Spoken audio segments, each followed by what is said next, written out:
ಬ್ರಹ್ಮಾಂಡಂ ಬ್ರಹ್ಮಾಂಡವನ್ನು ಅಂತಾಯಿತು. ಆ ಬ್ರಹ್ಮಾಂಡಂ ಅಂತಂದರೆ ಬ್ರಹ್ಮಾಂಡದ ತನಕ ಅಂತ ಅರ್ಥ. ಅದು ಮರ್ಯಾದವನ್ನು ಹೇಳ್ತಾ ಇದೆ. ಮರ್ಯಾದ ಅಂತಂದರೆ ಗಡಿ ಅಂತ, ಎಲ್ಲಿ ತನಕ ಅದನ್ನು ಹೇಳ್ತಾ ಆ ಅನ್ನೋದು. ಆಂಗ್ ಮರ್ಯಾದಾಭಿವಿದ್ಯೋಹೋ. ಆ ಬ್ರಹ್ಮ ಅಂತಂದರೆ ಚತುರ್ಮುಖ ಬ್ರಹ್ಮದೇವರಿಂದ ಪ್ರಾರಂಭ ಮಾಡಿ ಆ ಸ್ತಂಭ ಅಂದರೆ ಮಹಾಪ್ರಾಣ ಅಲ್ಲ, ಅಲ್ಪ ಪ್ರಾಣ ಅದು, ಹುಲ್ಲು ಅಂತ ಅರ್ಥ. ಸ್ತಂಭ ಅದು ಅಲ್ಪ ಪ್ರಾಣ ಹುಲ್ಲು, ಸ್ತಂಭ ಮಹಾಪ್ರಾಣ ಕಂಬ, ಕಂಬ ಅದು ಹುಲ್ಲು, ಸ್ತಂಭ ಸ್ತಂಭ ಎರಡಿದೆ. ಇಲ್ಲಿಗರ ಅದು ಫೋರ್ತ್ ಬಾ ಆದರೆ ಕಂಬ ಆಗಿಬಿಡುತ್ತೆ, ಇಲ್ಲಿ ಥರ್ಡ್ ಬಾ. ಆ ಬ್ರಹ್ಮ ಸ್ತಂಭ, ಸ್ತಂಭ ಹೇಳಬಾರ್ದು, ಸ್ತಂಭ ಅಂದರೆ ಹುಲ್ಲು.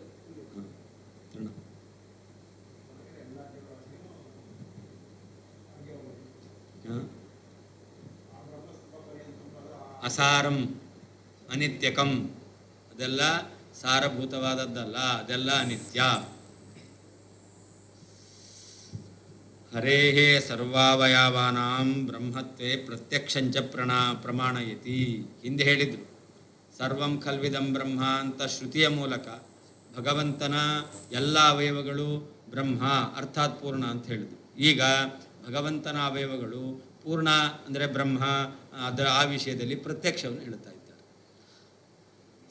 ಹರೇಹೇ ಸರ್ವಾವಯವಾನಾಂ ಪರಮಾತ್ಮನ ಎಲ್ಲ ಅವಯವಗಳು ಬ್ರಹ್ಮತ್ವೇ, ಬ್ರಹ್ಮ ಶಬ್ದವಾಚ್ಯವಾಗಿದೆ ಅಂದರೆ ಪೂರ್ಣವಾಗಿದೆ ಎಂಬ ಅರ್ಥದಲ್ಲಿ ಪ್ರತ್ಯಕ್ಷಂಚ ಪ್ರಮಾಣ ಇದೆ. ಪ್ರತ್ಯಕ್ಷವನ್ನು ಅಂದರೆ ಇನ್ಯಾವುದು, ಹಿಂದೆ ಹೇಳಿದ್ದು ಶ್ರುತಿ, ಈಗ ಪ್ರತ್ಯಕ್ಷವನ್ನು ಹೇಳ್ತಾ ಇದ್ದಾರೆ.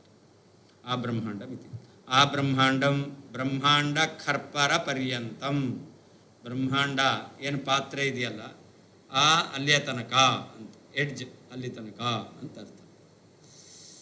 ಅಸ್ಯ ಅಂದರೆ ನಾರಾಯಣಸ್ಯ ಅಂತ. ಅಯಂಚ ಅರ್ಥ ತ್ರಿವಿಕ್ರಮಾವತಾರೆ ಸರ್ವೈ ದೃಷ್ಟ. ಪರಮಾತ್ಮನ ಪಾದ ಬ್ರಹ್ಮಾಂಡ ಖರ್ಪರದ ತನಕ ವ್ಯಾಪಿಸಿದೆ ಅನ್ನೋದು ತ್ರಿವಿಕ್ರಮಾವತಾರದಲ್ಲಿ ಯಾರ್ಯಾರು ದೇವರನ್ನು ನೋಡ್ತಾ ಇದ್ರೋ ಕಣ್ಣೆತ್ತು ನೋಡ್ತಾ ಇದ್ದಾರೆ, ಬೆಳೀತಾ ಇದೆ ಬೆಳೀತಾ ಇದೆ ಬೆಳೀತಾ ಇದೆ. ಇವ್ರ ಕಣ್ಣು ಎಷ್ಟು ನೋಡ್ಲಿಕ್ಕೆ ಸಾಧ್ಯವೋ ಅಷ್ಟು ನೋಡಿದ್ರಷ್ಟೇ, ಉಳಿದಿದ್ದು ಭಗವಂತನ ಪಾದ ಅದು ಬೆಳ್ಕೊಂಡು ಹೋಗಿತ್ತು. ಬ್ರಹ್ಮಾದಿ ದೇವತೆಗಳು ನೋಡಿದ್ರು, ಅವರಿಗೆ ಪೂರ್ಣ ನೋಡ್ಲಿಕ್ಕಾಗಿತ್ತು.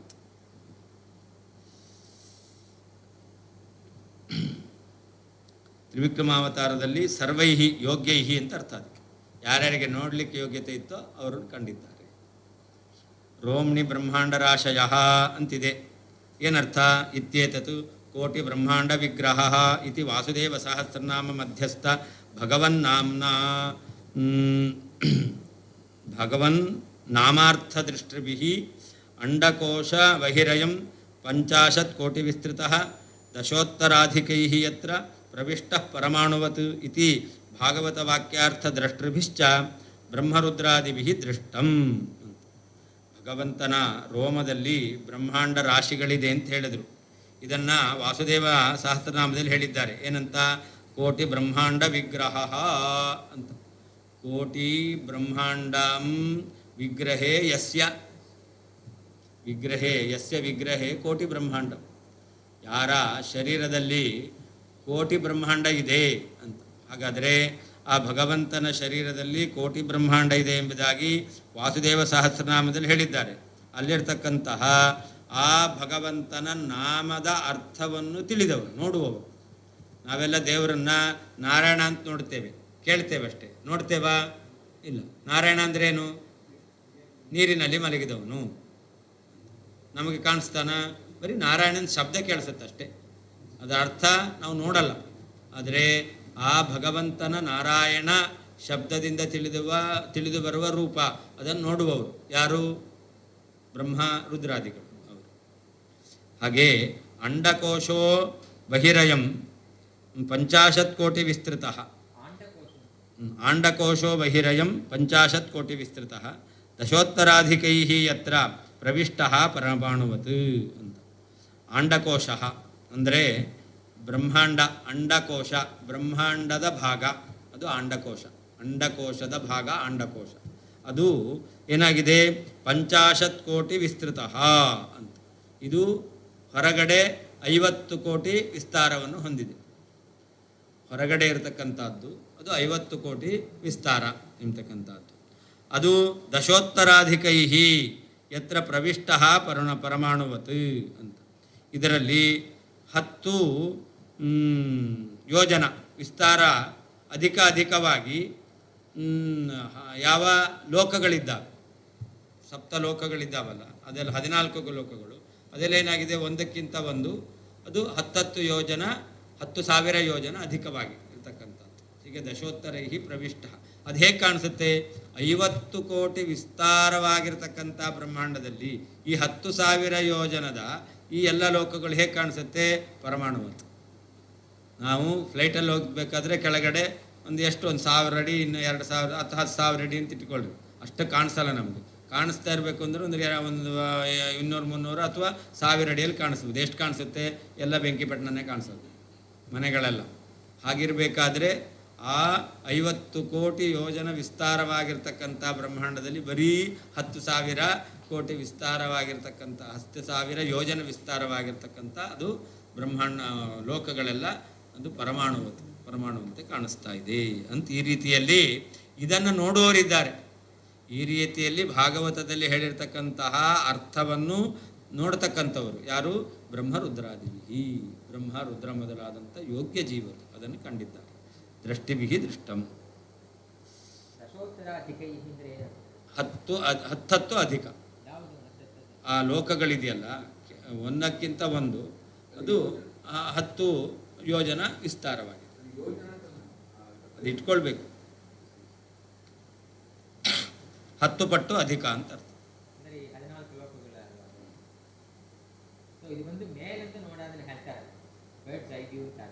ಅಲ್ಲಲ್ಲ, ಹಾಗಿದೆ, ಒಂದೊಂದು ಹಾಗಿದೆ.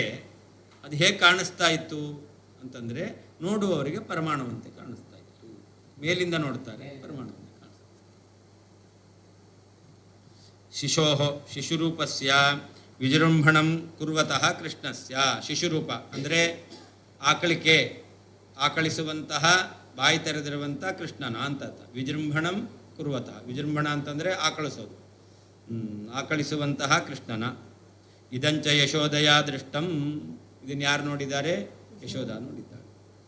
ಇಲ್ಲಿ ಪರಾತ್ಮನಃ ಅಂತಿದೆ, ಅದಕ್ಕೆ ಕಿನ್ನ ಪೂರ್ಣಂ ಪರಾತ್ಮನಃ, ಪರಮಾತ್ಮನಃ ಅಂತ ಅರ್ಥ. ಪಾದರೋಮ ಮುಖಾದಿಷು ಕಿಂ ಪೂರ್ಣಂ ನ.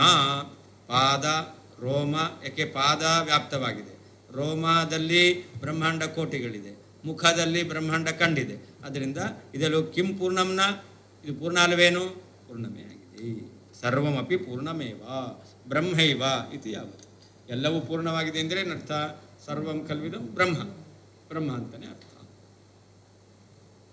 ಉಚ್ಚಸ್ಯೈವ ಬ್ರಹ್ಮತಾವಾದಿನೋಪಿ ಶ್ರುತಿಬಲಾತ್ ಬೃಹಬ್ರಹ್ಮ ವೃದ್ಧೋ ಇತಿ ಧಾತೋಃ ಮಹಾವೃದ್ಧಿರೂಪ ಪೂರ್ಣತ್ವಸ್ಯೈವ ಬ್ರಹ್ಮಶಬ್ದಾರ್ಥತ್ವಾತ್ ಖಿನ್ನ ಪೂರ್ಣಮಿತ್ಯುಕ್ತಂ. ಯಾರು ಪುಚ್ಛವನ್ನು ಮಾತ್ರ ಬ್ರಹ್ಮ ಅಂತ ಹೇಳ್ತಾರೋ, ಬ್ರಹ್ಮ ಪುಚ್ಛಂ ಪ್ರತಿಷ್ಠಾ ಅಂತ ಶ್ರುತಿ ಇದೆ, ಅದರಿಂದ ಪುಚ್ಛ ಮಾತ್ರ ಬ್ರಹ್ಮ ಅಂತ ಹೇಳ್ತಕ್ಕಂಥವ್ರು ಇದ್ದಾರೆ. ಅವರು ಕೂಡ ಏನು ಒಪ್ಪಬೇಕು? ಭಗವಂತನನ್ನು ಎಲ್ಲವೂ ಕೂಡ ಅದೇ ಪೂರ್ಣವಾದದ್ದು ಅಂತ ಹೇಳಬೇಕು. ಯಾಕೆ ಅಂತಂದರೆ ಶ್ರುತಿ ಬಲಾತ್, ಶ್ರುತಿ ಇದೆ ಏನಂತ? ಬೃಹಂತಹ ಹಿ ಅಸ್ಮಿನ್ ಗುಣಾಃ ಅಂತ. ಬ್ರಹ್ಮತಾವಾದಿನೋಪಿ ಶ್ರುತಿ ಬಲಾತ್ ಬ್ರಹ್ಮ ವೃದ್ಧೋವಿತಿ ಧಾತೋಃ. ಬೃಹ ಮತ್ತು ಬ್ರಹ್ಮ ಎಂಬತಕ್ಕಂಥದ್ದು 2 ಧಾತುಗಳು ಯಾವುದರಲ್ಲಿದೆ? ವೃದ್ಧೌ, ವೃದ್ಧಿ ಅಂತ. ಎಷ್ಟು ವೃದ್ಧಿ? ಅಸಾಧಾರಣ್ಯನೇ ಉಪದೇಶಾಃ ಭವಂತಿ. ಇವನು ಒಳ್ಳೆ ಊಟ ಮಾಡ್ದ, ಉಳಿದವರೆಲ್ಲ ಕೆಟ್ಟ ಊಟ ಮಾಡಿದ್ದ. ಒಳ್ಳೆ ಊಟ ಮಾಡಿದ ಅಂದರೆ ಏನರ್ಥ? ಹಾಕಿದ 10 ಹೋಳಿಗೆ ತಿಂದ ಜಾಸ್ತಿ. ಹಾಗಾದರೆ ಅದನ್ನು ತಿಂದ, ಊಟ ಮಾಡಿದ್ದು ಎಲ್ಲರೂ ಹೌದು, ಆದರೆ ವಿಶೇಷವಾಗಿ ತಿಂದೆ. ಉಳಿದವರೆಲ್ಲ ಅರ್ಧ ಹೋಳಿಗೆ ಬಿಟ್ಟರು ಒಂದರಲ್ಲಿ. ಹಾಗಾದರೆ ಇವನ್ನೆಲ್ಲ ತಿಂದ ಅನ್ನೋದ್ರೆ ಜಾಸ್ತಿ ತಿಂದ ಅನ್ನೋ ಅರ್ಥದಲ್ಲಿ ಹೇಳ್ತೇವೆ. ಹಾಗೆ ವೃದ್ಧಿ ಅಂತಂದರೆ ಪರಮಾತ್ಮ ಪೂರ್ಣವಾಗಿ ವೃದ್ಧಿಯನ್ನು ಹೊಂದಿದ್ದಾನೆ ಅಂತ ಅರ್ಥ. ಹೀಗೆ ಮಹಾವೃದ್ಧಿ ರೂಪ ಪೂರ್ಣತ್ವ ಸೇವ, ಪೂರ್ಣವಾದ ವೃದ್ಧಿ ಎಂಬತಕ್ಕಂಥ ಪೂರ್ಣತ್ವ ಏನು? ಮಹತ್ತಾಗಿ ವೃದ್ಧಿಯನ್ನು ಹೊಂದಿರೋದು, ಬಹಳವಾಗಿ ವೃದ್ಧಿಯನ್ನು ಹೊಂದಿರೋದು ಅಂದರೆ ಪೂರ್ಣತ್ವ ಅಂತ ಅರ್ಥ. ಅದನ್ನೇ ಬ್ರಹ್ಮಶಬ್ದಾರ್ಥತ್ವ. ಬ್ರಹ್ಮ ಅಂತಿದೆ, ಬ್ರಹ್ಮ ಶಬ್ದಕ್ಕೆ ಪೂರ್ಣ ಅಂತ ಅರ್ಥ ಅಂತ ಹೇಳಿದ್ರು. ಅದು ಹೇಗೆ ಬಂತು ಅಂತಂದರೆ ಅದಕ್ಕೆ ಹೇಳ್ತಾ ಇದ್ದಾರೆ. ಬ್ರಹ್ಮ ಅನ್ನೋದು ವೃದ್ಧಿ ಎಂಬತಕ್ಕಂಥ ಅರ್ಥದಲ್ಲಿದೆ. ವೃದ್ಧಿ ಅಂತಂದರೆ ಚೂರು ಬೆಳೆದದ್ದು ಅಂತ ಅರ್ಥ ಅಲ್ಲ, ಮಹಾವೃದ್ಧಿ ಅಂತ ಅರ್ಥ. ಅದೇ ಬ್ರಹ್ಮಶಬ್ದಾರ್ಥತ್ವಾತ್ ಖಿನ್ನ ಪೂರ್ಣಮಿತ್ಯುಕ್ತಂ. ಅದನ್ನೇ ವಾದಿರಾಜರು ಶ್ಲೋಕದಲ್ಲಿ ಖಿನ್ನ ಪೂರ್ಣಂ ಅಂತ ಹೇಳಿದ್ದಾರೆ. ಖಿನ್ನ ಬ್ರಹ್ಮ ಅಂದ್ರೆ ಅದೇ ಅರ್ಥ. ಬ್ರಹ್ಮಣ ಅದು ಬ್ರಹ್ಮ, ಬ್ರಹ್ಮಣ ಉಳ್ಳದ್ದು ಅದು ಬ್ರಹ್ಮ. ಬ್ರಹ್ಮಣ ಕ್ರಿಯೆ, ಬ್ರಹ್ಮ ವೃದ್ಧಿ ಶಬ್ದ. ಈ ಅರ್ಥದಲ್ಲಿ ಆ ಶಬ್ದ ನಿಷ್ಪನ್ನವಾಗಿದೆ. ಬ್ರಹ್ಮಣ ಉಳ್ಳದ್ದು ಎಂಬ ಅರ್ಥದಲ್ಲಿ ಬ್ರಹ್ಮ ಅಂತಕ್ಕಂಥ ಶಬ್ದ ನಿಷ್ಪನ್ನವಾಗಿದೆ. ಆನಂದಮಯ ಮಧ್ಯಸ್ಯ ಆನಂದೋ ಬ್ರಹ್ಮೇತಿ ಖಿನ್ನಸಾ ಸಹೇತುಕಂ ಬ್ರಹ್ಮಭಾವಂ ಆಹ ಸಂಶಯನುತ್ತಯೇ.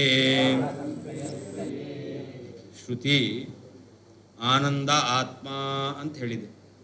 ಅಲ್ಲಿ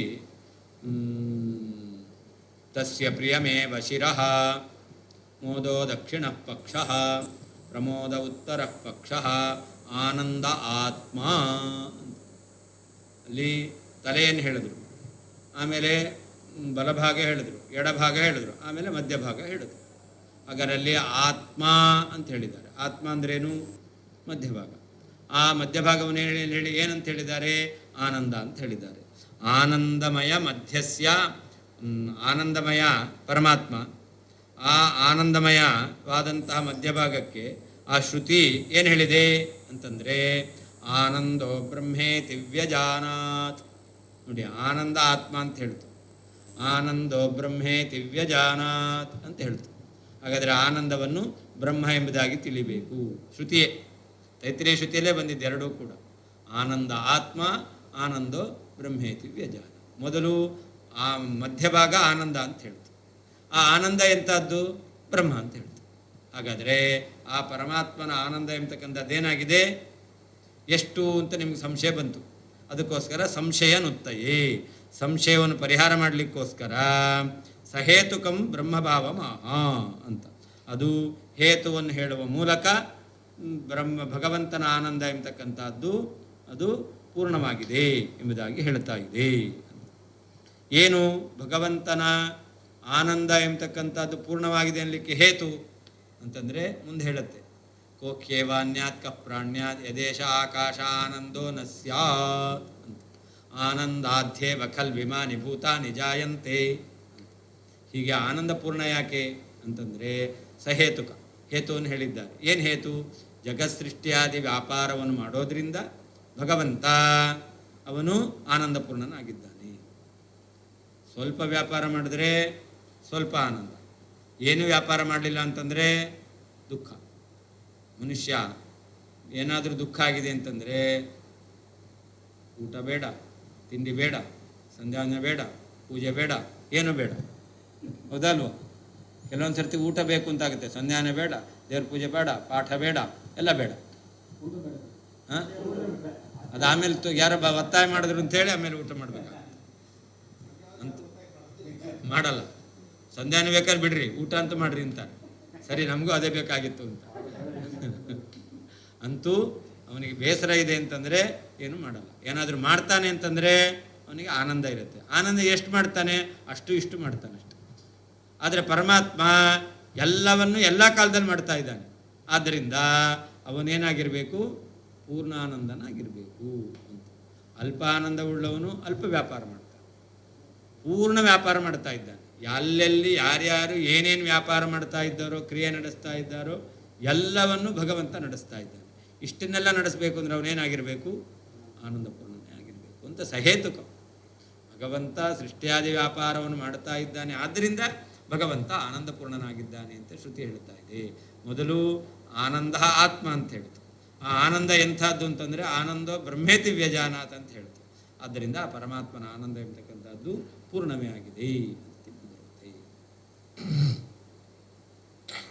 ಆನಂದಮಯ ಮಧ್ಯಸ್ಯ, ಆನಂದಮಯವಾದ ಮಧ್ಯಭಾಗಕ್ಕೆ ಸಾ ಆ ತೈತ್ತಿರೀಯ ಶ್ರುತಿಯು ಸಹೇತುಕಂ ಸೃಷ್ಟ್ಯಾದಿ ಕಾರಣತ್ವ ರೂಪ ಹೇತುವನ್ನು ಹೇಳುವ ಮೂಲಕ ಆನಂದೋ ಬ್ರಹ್ಮೇತಿ ಆನಂದವು ಬ್ರಹ್ಮ ಎಂಬುದಾಗಿ ಸಂಶಯನುತ್ತಯೇ ಸಂಶಯವನ್ನು ಪರಿಹಾರ ಮಾಡಲಿಕ್ಕೋಸ್ಕರ ಆನಂದಮಯ ಬ್ರಹ್ಮ ಹೌದೋ ಅಲ್ವೋ ಎಂಬತಕ್ಕಂಥ ಸಂಶಯವನ್ನು ಪರಿಹಾರ ಮಾಡಲಿಕ್ಕೋಸ್ಕರ ಬ್ರಹ್ಮಭಾವಂ ಬ್ರಹ್ಮತ್ವವನ್ನು ಕಿಮ್ನಾಹ ಹೇಳಿಲ್ವೇನೋ ಹೇಳಿಯೇ ಇದೆ.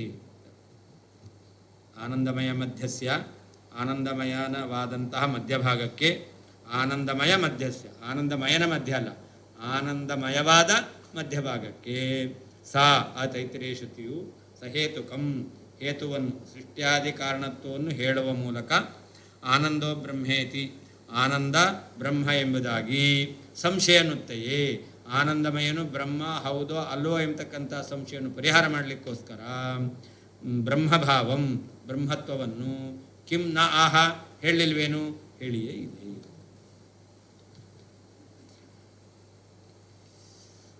ಪ್ರಬಲ ಶ್ರುತ್ಯಂತರ ವಿರೋಧಂಚ ಆಹಾ ಅಂತ ಬ್ರಹ್ಮನನ್ನು ಆನಂದಮಯನನ್ನು ಬ್ರಹ್ಮ ಅಂತ ಒಪ್ಪಲಿಲ್ಲ ಅಂತಾದರೆ ಪುಚ್ಛವನ್ನು ಮಾತ್ರ ನೀವು ಬ್ರಹ್ಮ ಅಂತ ಹೇಳ್ತೀರಾ ಅಂತಂದರೆ ಆನಂದಮಯ ಮಧ್ಯಭಾಗ ಬ್ರಹ್ಮ ಹೇಳಲಿಲ್ಲ ಅಂತಾದರೆ ನಿಮಗೆ ಪ್ರಬಲ ಶ್ರುತ್ಯಂತರ ವಿರೋಧ ಬಲಿಷ್ಠವಾದಂಥ ಶ್ರುತಿ ವಿರೋಧ ಬರ್ತಾ ಇದೆ ಅನ್ನೋದನ್ನು ತೋರಿಸ್ತಾ ಇದ್ದಾರೆ. ಆನಂದ ಆತ್ಮ ಇತಿ ಉಕ್ತ ಆನಂದಾಖ್ಯ ಮಧ್ಯಸ್ಯ ಇತ್ಯರ್ಥ ಅಂತ ಆನಂದ ಆತ್ಮ ಅಂತ ತೈತ್ತಿರೀಯ ಶ್ರುತಿಯಲ್ಲಿ ಇದೆ. ಅಲ್ಲಿ ಆ ಆತ್ಮಶಬ್ದದಿಂದ ಏನು ಹೇಳಿದ್ದಾರೆ ಮಧ್ಯಭಾಗವನ್ನು ಹೇಳಿದ್ದಾರೆ. ಅದನ್ನೇನಂತ ಹೇಳಿದ್ದಾರೆ ಆನಂದ ಅಂತ ಹೇಳಿದ್ದಾರೆ. ಹಾಗಾದರೆ ಆನಂದ ಎಂಬುವಂತಹ ಮಧ್ಯಭಾಗ ಅಂತ ಆನಂದ ಆತ್ಮ ಇತಿ ಉಕ್ತ ಆನಂದಾಖ್ಯ ಮಧ್ಯಸ್ಯ ಇತ್ಯರ್ಥ. ಸಾ ಅಂದರೆ ತೈತ್ತಿರೀಯ ಶ್ರುತಿ ಅಂತ ಆ ತೈತ್ತಿರೀಯ ಶ್ರುತಿರೇವ ಆ ಶ್ರುತಿ ಏನಂತ ಆನಂದೋ ಬ್ರಹ್ಮೇತಿ ವ್ಯಜಾನಾತ್ ಇತಿ ಭೃಗುವಲ್ಯಾಂ ಆ ಆನಂದೋ ಬ್ರಹ್ಮೇತಿ ಆನಂದ ಯಾರು ಬ್ರಹ್ಮ ಎಂಬುದಾಗಿ ಹೇಳಿದೆ. ಸಹೇತುಕಂ ಅಂತ ಹೇಳಿದೆ. ಅದು ಹೇಗೆ ಅಂತಂದರೆ ಆನಂದಾಧ್ಯೇವ ಖಲ್ಲು ಇಮಾನಿ ಭೂತ ನಿಜಾಯಂತೆ ಆನಂದೇ ನ ಜಾತಾ ನಿಜ ಜೀವಂತಿ ಆನಂದಂ ಪ್ರಜಂತಿ ಅಭಿಸಂವಿಶಂತಿ ಇತಿ ಬ್ರಹ್ಮಲಕ್ಷಣಕ್ಕೆ ಹೇತು ಸಹಿತತೆಯ ಅಂತ. ಬ್ರಹ್ಮನ ಲಕ್ಷಣ ಏನು ಹಿಂದೆ ಹೇಳಿದರು. ಸತ್ಯಂ ಅದು ಬ್ರಹ್ಮನ ಲಕ್ಷಣ. ಸತ್ಯ ಅಂದ್ರೇನು? ಸದ್ಭಾವಂ ವ್ಯಾಪಯತಿ ಸತ್ತಾಂ ವ್ಯಾಪಯತಿ ನಾಶಂ ವ್ಯಾಪಯತಿ ಇತಿ ಸತ್ಯಂ ಅಂತ. ಸೃಷ್ಟಿ ಮಾಡ್ತಾನೆ, ರಕ್ಷಣೆ ಮಾಡ್ತಾನೆ, ನಾಶ ಮಾಡ್ತಾನೆ, ಕೊನೆಯಲ್ಲಿ ತನ್ನೊಳಗೆ ಸೇರಿಸ್ಕೊಳ್ತಾನೆ. ಇವದನ್ನೇ ಸತ್ಯ ಅಂತ ಹೇಳಿ ಹಿಂದೆ ಅದರ ಅರ್ಥವನ್ನು ವಿವರಣೆ ಮಾಡಿದ್ದಾರೆ. ಆ ಭಗವಂತನಲ್ಲೇ ಇರತಕ್ಕಂತಹ ಸೃಷ್ಟಿಕರ್ತೃತ್ವ, ಪಾಲನಕರ್ತೃತ್ವ, ಸಂಹಾರಕರ್ತೃತ್ವ, ಮೋಕ್ಷದಾತೃತ್ವ ಈ ಎಲ್ಲ ಲಕ್ಷಣವನ್ನು ಹೇಳಿ ಆನಂದೋ ಬ್ರಹ್ಮೇತಿ ವ್ಯಜಾನ ಅಂಥವನನ್ನು ನಾವು ಬ್ರಹ್ಮ ಅಂತ ತಿಳಿಬೇಕು. ಅವನೇ ಆನಂದ. ಆನಂದ ಯಾವುದು? ಆತ್ಮ ಮಧ್ಯಭಾಗ. ಹಾಗಾದರೆ ಆನಂದಮಯ ಅವನು ಬ್ರಹ್ಮ ಎಂಬುದಾಗಿ ಶ್ರುತಿ ಸೃಷ್ಟ್ಯಾದಿ ಕಾರಣತ್ವ ರೂಪ ಭಗವಂತನ ಲಕ್ಷಣವನ್ನು ಹೇಳಿ ಸಮರ್ಥನೆ ಮಾಡಿದೆ. ಸಾ ತೈತ್ತಿರೀಯ ಶ್ರುತಿರೇವ ಆನಂದೋ ಬ್ರಹ್ಮೇತಿ ವ್ಯಜನಾದಿತಿ ಭೃಗುವಲ್ಯಾಂ ಸಹೇತುಕಂ. ಆ ಹೇತು ಯಾವುದು? ಕಾರಣ ಯಾವುದು? ಅದನ್ನು ಹೇಳ್ತಾ ಇದ್ದಾನೆ. ಆನಂದಾಧಿ ಏವ ಖಲು ಇಮಾನಿ ಭೂತಾನಿ ಜಾಯಂತಿ. ಈ ಎಲ್ಲ ಜೀವಿಗಳು ಆನಂದಾಧಿ ಆನಂದ ಶಬ್ದವಾಚ್ಯನಾದವನಿಂದಲೇ ಜೀವಂತಿ ಅದು ಜಾಯಂತೆ ಹುಡ್ತಾ ಇದ್ದಾವೆ. ಆಮೇಲೆ ಆನಂದೇನ ಜಾತಾನಿ ಜೀವಂತಿ ಆನಂದನಿಂದ ಹುಟ್ಟಿದವುಗಳು ಆನಂದನಿಂದ ಜೀವಂತಿ. ಜಾತಾನಿ ಆನಂದೇನ ಜೀವಂತಿ ಆನಂದೇನ ಜಾತಾನಿ ಆನಂದೇನ ಜೀವಂತಿ. ಆ ಜನ್ಮಕ್ಕೂ ಕಾರಣ ಅವನೇ, ಜೀವನಕ್ಕೂ ಕಾರಣ ಅವನೇ. ಆಮೇಲೆ ಆನಂದಂ ಪ್ರಯಂತಿ ಆನಂದಂ ಪ್ರತಿ ಪ್ರಯಂತಿ ಆನಂದನನ್ನು ಅವರು ಹೊಂದುತ್ತಾ ಇದ್ದಾರೆ. ಅಥವಾ ಆನಂದಂ ಆನಂದ ಶಬ್ದವಾಚ್ಯನಾದ ಪರಮಾತ್ಮ ಅದು ಎಲ್ಲವನ್ನು ಪ್ರಯಂತಿ ನಾಶವನ್ನು ಮಾಡ್ತಾ ಇದ್ದಾರೆ.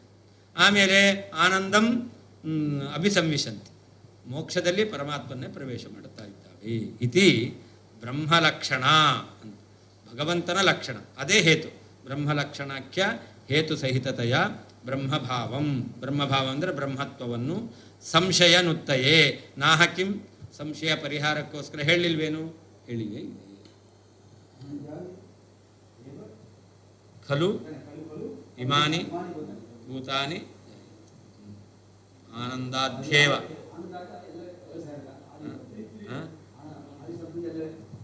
ಎಲ್ಲಿದೆ ಆದಿಶಬ್ದ ಎಲ್ಲಿದೆ? ಆನಂದಾತ್, ಆನಂದಾಧ್ಯೇವ, ಆನಂದಾತ್ ಹಿ ಏವ. ಆನಂದ ಶಬ್ದ ವಾಚ್ಯನಾದವನಿಂದಲೇ.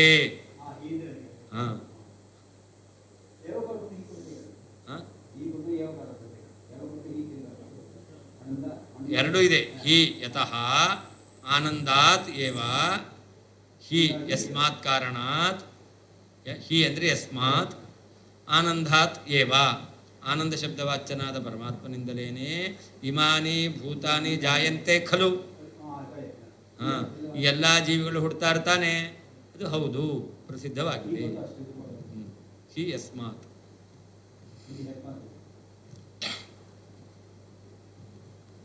ಮಧ್ಯಸ್ಯ ಇತಿ ಆಪಾತಾರ್ಥಂ ಆದಾಯ ಉಕ್ತಂ ಅಂತ. ಮಧ್ಯ ಅಂತ ಅಲ್ಲಿ ಆನಂದಮಯ ಮಧ್ಯಸ್ಯ ಅಂತ ಹೇಳಿದ್ರು. ಮಧ್ಯ ಅಂತ ಹೇಳಿದ್ದು ಅದು ಆನಂದ ಆತ್ಮ ಅಂತ ಇರೋದ್ರಿಂದಾಗಿ ಆನಂದ ಮಧ್ಯ ಅಂತ ಹೇಳಿದ್ದಾರೆ. ಮಧ್ಯಸ್ಯ ಇತಿ ಆಪಾತಾರ್ಥಂ ಆದಾಯ, ಮೇಲೆ ತಿಳಿದು ಬರುವ ಅರ್ಥ. ಆನಂದ ಆತ್ಮ ಅಂತಿದೆ. ಆತ್ಮ ಅಂದರೆ ಮಧ್ಯಭಾಗ. ಯಾಕೆ ಅಲ್ಲಿ ಪ್ರಿಯಮೇವ ಶಿರಃ, ಉತ್ತರ ಪಕ್ಷ ದಕ್ಷಿಣ ಪಕ್ಷ, ಆನಂದ ಆತ್ಮ ಅಂತಿರೋದು. ಅವಾಗ ಮಧ್ಯಭಾಗ, ಅದನ್ನಿಟ್ಕೊಂಡು ಆನಂದಮಯ ಮಧ್ಯಸ್ಯ ಅಂತ ಹೇಳಿದ್ದಾರೆ. ವಸ್ತುಗತ್ಯ ಬ್ರಹ್ಮವಲ್ಲಿಸ್ಥ ಅನ್ನಮಯಾದಿ ಪ್ರಕರಣ ಪಂಚಕ ಉಕ್ತ ಅನ್ನಮಯ ಪ್ರಾಣಮಯ ಮನೋಮಯ ವಿಜ್ಞಾನಮಯ ಆನಂದಮಯಾನಾಂ ಏವ ಅಸ್ಯಾಂ ಭೃಗುವಲ್ಯಾಮಪಿ ತಸ್ಮಾ ಏತತ್ ಪ್ರೋವಾಚ ಇತಿ ಏತತ್ಪದೇನ ಪರಾಮೃಶ್ಯ ಅನ್ನಾದಿಶಬ್ದೈಃ ಆಖ್ಯಾನಾತ್ ಅನ್ನ ಆನಂದಾದಿಪದೈರಪಿ ಸೂತ್ರೇ ಸ್ಪಷ್ಟ ಉಕ್ತ ಸೂಚಿತಾನಾಂ ಆನಂದಮಯಾದೀನಾಮೇವ ಸಹೇತುಕಂ ಬ್ರಹ್ಮತ್ವೋಪದೇಶಃ ಇತಿ ದ್ರಷ್ಟವ್ಯಂ. ಆನಂದಮಯೋಭ್ಯಾಸಾತ್ ಅಂತ ಸೂತ್ರ. ಆನಂದಮಯೋಭ್ಯಾಸಾತ್ ಎಂಬ ಸೂತ್ರ ಕೇವಲ ಆನಂದಮಯ ಬ್ರಹ್ಮ ಅಂತ ಹೇಳಲಿಕ್ಕೆ ಹೊರಟಿಲ್ಲ. ಆನಂದಮಯೋಭ್ಯಾಸಾತ್ ಎಂಬ ಸೂತ್ರ ಕೇವಲ ಆನಂದಮಯನನ್ನು ಮಾತ್ರ ಬ್ರಹ್ಮ ಅಂತ ಹೇಳಲಿಕ್ಕೆ ಹೊರಟಿದ್ದಲ್ಲ. ಅನ್ನಮಯ ಬ್ರಹ್ಮ, ಪ್ರಾಣಮಯ ಬ್ರಹ್ಮ, ಮನೋಮಯ ಬ್ರಹ್ಮ, ವಿಜ್ಞಾನಮಯ ಬ್ರಹ್ಮ, ಆನಂದಮಯನು ಬ್ರಹ್ಮ ಅಂತ ಅನ್ನಮಯ ಪ್ರಾಣಮಯ ಮನೋಮಯ ವಿಜ್ಞಾನಮಯ ಆನಂದಮಯ ಎಲ್ಲರೂ ಕೂಡ ಬ್ರಹ್ಮ ಅಂತ ಹೇಳಲಿಕ್ಕೆ ಹೊರಟಿರೋದು. ಅದರಿಂದ ಅದನ್ನು ಇಟ್ಕೊಳ್ಬೇಕು ಅಂತ ಹೇಳ್ತಾ ಇದ್ದಾರೆ. ಅದು ಹೇಗೆ? ಬ್ರಹ್ಮವಲ್ಲಿಸ್ಥ ಅನ್ನಮಯಾದಿ ಪ್ರಕರಣ ಪಂಚಕ ಉಕ್ತ ಅನ್ನಮಯ ಪ್ರಾಣಮಯ. ಬ್ರಹ್ಮವಲ್ಲಿಯಲ್ಲಿ ಅನ್ನಮಯ ಪ್ರಾಣಮಯ ಮನೋಮಯ ವಿಜ್ಞಾನಮಯ ಆನಂದಮಯ.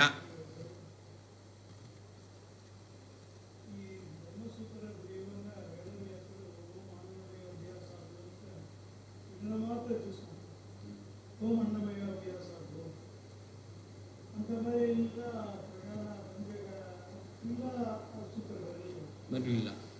ಯಾಕೆ? ಸೂತ್ರ ಅಂದ್ರೇನು? ಅಲ್ಪಾಕ್ಷರಂ ಅಸಂದಿಗ್ಧಂ ಸಾರವತ್ ವಿಶ್ವತೋಮುಖ. ವಿಶ್ವತೋಮುಖತ್ವ ಬೇಕು. ಅದರಿಂದ ಪ್ರಕರಣದಲ್ಲಿ ಬಂದದ್ದು ಅಲ್ಲಿ ಆನಂದಮಯ ಬ್ರಹ್ಮ ಅಂತ ಹೇಳಿದ್ರಿ, ಅಲ್ಲಿ ಬ್ರಹ್ಮ ಜಿಜ್ಞಾಸ ಅಂತ ಹೇಳಿದ್ರಿ. ಬ್ರಹ್ಮ ಜಿಜ್ಞಾಸ ಅಂದರೆ ಏನು? ಬ್ರಹ್ಮಪುಚ್ಛಂ ಅಂತಿದೆ. ಬ್ರಹ್ಮ ಜಿಜ್ಞಾಸ ಮಾಡಿದ್ರಿ ಅಂತ ಹೇಳಿದ್ರಿ, ಬ್ರಹ್ಮಪುಚ್ಛಂ ಅಂತಿದೆ. ಆದ್ದರಿಂದ ಪುಚ್ಛ ಅನ್ನೋದು ಅವಯವ. ಬ್ರಹ್ಮನ ಜಿಜ್ಞಾಸ ಮಾಡಬೇಕು ಅಂತ ಹೇಳಿದರೆ ಅವಯವ ಜಿಜ್ಞಾಸ ಕೂಡಲ್ಲ. ಅವಯವೀಯ ಜಿಜ್ಞಾಸ ಇಲ್ಲದೇನೆ ಅವಯವ ಜಿಜ್ಞಾಸ ಕೂಡಲ್ಲ. ಆದ್ದರಿಂದ ಬ್ರಹ್ಮ ಜಿಜ್ಞಾಸ ಸರಿಯಲ್ಲ ಅಂತ ಪೂರ್ವಪಕ್ಷ ಬಂತು. ಅದಕ್ಕೆ ಅಲ್ಲಿ ಪ್ರಕರಣದಲ್ಲಿ ಆನಂದಮಯೋಭ್ಯಾಸ ಅಂತ ಹೇಳಿತ್ತು. ಆ ಆನಂದಮಯೋಭ್ಯಾಸ ಅಂತ ಹೇಳಿದ್ರಿಂದ ಯಾವ ಯುಕ್ತಿಯನ್ನು ಹೇಳಿದ್ದಾರೆ? ಅಭ್ಯಾಸತ್ ಅಂತ. ಅಭ್ಯಾಸ ಅಂದ್ರೇನು? ಬ್ರಹ್ಮ ಶಬ್ದವನ್ನು ಅನೇಕ ಬಾರಿ ಹೇಳಿದ್ದಾರೆ. ಅಸಕೃದುಕ್ತಿ ಬ್ರಹ್ಮ ಶಬ್ದದಿದೆ. ಆ ಬ್ರಹ್ಮ ಶಬ್ದದ ಅಸಕೃದುಕ್ತಿ ಇರೋದ್ರಿಂದ ಅದೇ ಹೇತುವನ್ನಾಗಿಟ್ಟುಕೊಂಡು ಅನ್ನಮಯ ಬ್ರಹ್ಮ, ಮನೋಮಯ ಬ್ರಹ್ಮ, ಪ್ರಾಣಮಯ ಬ್ರಹ್ಮ, ವಿಜ್ಞಾನಮಯ ಬ್ರಹ್ಮ ಅಂತ ಸಿದ್ಧವಾಗುತ್ತೆ ಅಂತ ಅರ್ಥ. ಅದನ್ನು ಟೀಕಾಕೃತ್ಪಾದರು ನ್ಯಾಯಸುಧಾದಲ್ಲಿ ತತ್ವಪ್ರಕಾಶಕದಲ್ಲಿ ಸ್ಪಷ್ಟವಾಗಿ ಹೇಳಿದ್ದಾರೆ.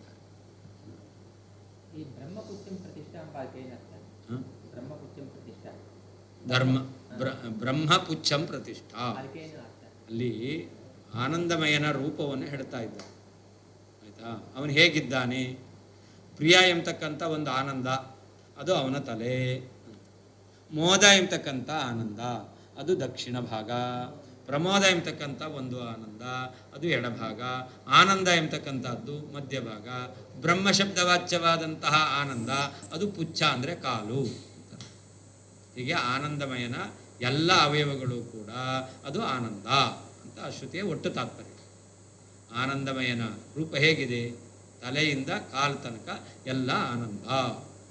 ಇಲ್ಲಿ ಪ್ರಮೋದ ಅದೆಲ್ಲ ಹೇಳಿರಲ್ಲ, ಅದು ಒಂದೇ ಒಂದು ಶಿರಕ ಮಾತ್ರ ಪ್ರಿಯ ಅಲ್ಲ, ಎಲ್ಲಾನೇ ಪ್ರಿಯ ಅಂತ ತಗೊಂಡ್ಕ ಹೆಂಗಲ್ಲ? ಇಲ್ಲ, ಅಲ್ಲಿ ಹೇಳಿದ್ದು ತಸ್ಯ ಪ್ರಿಯಮೇವ ಶಿರಃ. ತಸ್ಯ ಆನಂದಮಯಸ್ಯ ಶಿರಃ ಅದು ಪ್ರಿಯಂ. ಪ್ರಿಯ ಎಂಬತಕ್ಕಂತಹ ಒಂದು ಆನಂದ ಇದೆ. ಆನಂದಮಯನ ಪ್ರಿಯ ಎಂಬತಕ್ಕಂತಹ ಆನಂದ ಅದು ಶಿರಸ್ಸು. ಹಾಗೆ ತಸ್ಯ ಮೋದೋ ದಕ್ಷಿಣ ಪಕ್ಷ. ಮೋದ ಎಂಬತಕ್ಕಂಥ ಆನಂದ ಇದೆಯಲ್ಲ ಅದು ಬಲಭಾಗ. ಇಲ್ಲಿ ನನಗೆ ಸಂದೇಹ, ಅವನ ಅವಯವಕ್ಕೂ ಅವನಿಗೆ ಇನ್ನೊಂದು ಅವಯವಕ್ಕೂ ಒಂದು ವ್ಯತ್ಯಾಸ ಇಲ್ಲ. ಆಗ ಮೋದ ಅಂತ ಇಲ್ಲಿ ಹೇಳಿದ್ರು ಒಂದು, ಇಲ್ಲಿ ಹೇಳಿದ್ರು ಒಂದು, ತಲೆ ಹೇಳಿದ್ರು ಒಂದೇ ತರ. ಹೌದು, ಅದ ಮೇಲೆ ಪ್ರಿಯಾಂಬಾದ ಎಲ್ಲದಕ್ಕೂ ಅನ್ವಯ ಮಾಡ್ಕೊಳ್ಳಿಕ್ ಬರುತ್ತೆ. ಆದರೂ ನಾವು ನಾರಾಯಣ ಕೃಷ್ಣ 24 ಹೇಳ್ತಿರಲ್ಲ, ಆ 24 ರೂಪಗಳು ಇದೆಯೋ ಇಲ್ವೋ? ಇದೆ. ಎಲ್ಲಿದೆ? ಎಲ್ಲ ಒಂದೇ ತಾನೆ? ಮತ್ತೆ 24 ಹೆಂಗೆ? 24 ರೂಪಗಳು ಬೇರೆ ಬೇರೆ ರೂಪಗಳು ಇದೆ. ಹಾಗೆ ಬೇರೆ ಬೇರೆ ಅಂದ್ರೆ ಏನು? ವಿಶೇಷದಿಂದ ನಾವು ಬೇರೆ ಅಂತ. ಅಷ್ಟೇ. ಇಲ್ಲೂ ಕೂಡ ಪರಮಾತ್ಮನ ಶಿರ, ಪರಮಾತ್ಮನ ಪ್ರಿಯ, ಪರಮಾತ್ಮನ ಬಲಭಾಗ, ಪರಮಾತ್ಮನ ಮೋದ. ಹಾಗೆ ಆ ಶಬ್ದ ವಿಶೇಷ ಅದು ಏನು ವಿಶೇಷದಿಂದಾಗಿ ಭಗವಂತನ ರೂಪಗಳಲ್ಲಿ ವಿಶೇಷವನ್ನು ಹೇಳುತ್ತೆ. ಶಿರೋ ನಾರಾಯಣ ಪಕ್ಷ. ಶಿರಸ್ಸೇ ನಾರಾಯಣ, ಅವನೇ ಆ ಆನಂದಮಯನ ತಲೆ. ಆನಂದಮಯನ ತಲೆ ಯಾರು? ನಾರಾಯಣ. ಅವನೇ ಅಂಗಾಂಗಿತ್ವೇನ ಭಗವಾನ್ ಕ್ರೀಡತೆ ಪುರುಷೋತ್ತಮ. ಅವನ ಬೇರೆ ಅಲ್ಲ. ಅವನ ಆನಂದ, ಅವನ ಪ್ರಿಯ, ಅವನ ಮೋದ, ಅವನ ಪ್ರಮೋದ, ಅವನ ಬ್ರಹ್ಮ ಯಾವುದು ಬೇರೆ ಅಲ್ಲ. ಎಲ್ಲ ಹೇಳ್ಬೋದು, ಎಲ್ಲ ಹೇಳ್ಬೋದು. ಆದರೆ ಒಂದು ರೀತಿಯಾದಂತಹ ಕಲ್ಪನೆ ನಿಮಗೆ ಬರಲಿ ಅಂತ ಎಲ್ಲ ಗೊಂದಲ ಮಾಡ್ಕೊಳ್ಬೇಡ್ರಿ. ಈಗ ಇಟ್ಕೊಳ್ರಿ, ಒಂದು ಚಿಂತನೆ ಆಗುತ್ತೆ.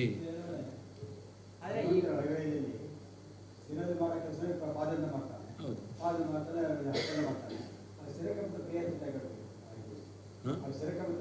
ಅದಕ್ಕೆ ಹೇಳಿದ್ದು ಅವನು ಮಾಡ್ತಾನೆ ಅಂತ ನೀವು ಅರ್ಥ ಮಾಡ್ಕೋಬೇಕಲ್ಲ. ಈಗ ಪರಮಾತ್ಮ ಬಲಿಚಕ್ರವರ್ತಿಯನ್ನು ಕಾಲಿನಿಂದ ನಿಮಗೊಂದು ಕಲ್ಪನೆ ಬರುತ್ತೆ, ಇದು ಮಾಡ್ದ ಅಂತ. ಭಗವಂತ ತಲೆಯಿಂದ ಮಾಡ್ದ ಅಂತಂದ್ರೆ ತಲೆ ಕೆಳಗೆ ಮಾಡ್ಕೊಂಡ ಏನು ಮಾಡ್ದ ನಿಮ್ಗೆ ಅರ್ಥವೇ ಆಗಲ್ಲ. ಆದ್ದರಿಂದ ಭಗವಂತ ಅವನಿಗೆ ಏನು ಮನುಷ್ಯರ ಆಕಾರ ಎಂಬತಕ್ಕಂಥದ್ದಿದೆ ಆ ಆಕಾರವೂ ಇದೆ, ಮನುಷ್ಯ ಆಕಾರವೂ ಇದೆ. ನಮಗೆ ಇಮ್ಯಾಜ್ ಮಾಡಲಿಕ್ಕೆ ಅದು ಸಾಧ್ಯ ಆಗುತ್ತೆ.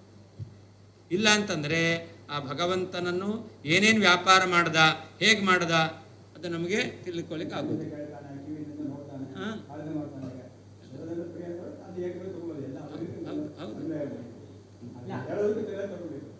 ಆದರೆ ಈ ಬ್ರಹ್ಮ ಶಬ್ದ ಅದಲ್ಲ, ಪೂರ್ಣಾಂಬರು ಇದು ಮಾತ್ರ ಪುಚ್ಛಕ್ಕೆ ಹೇಳಿದ್ದಾರೆ.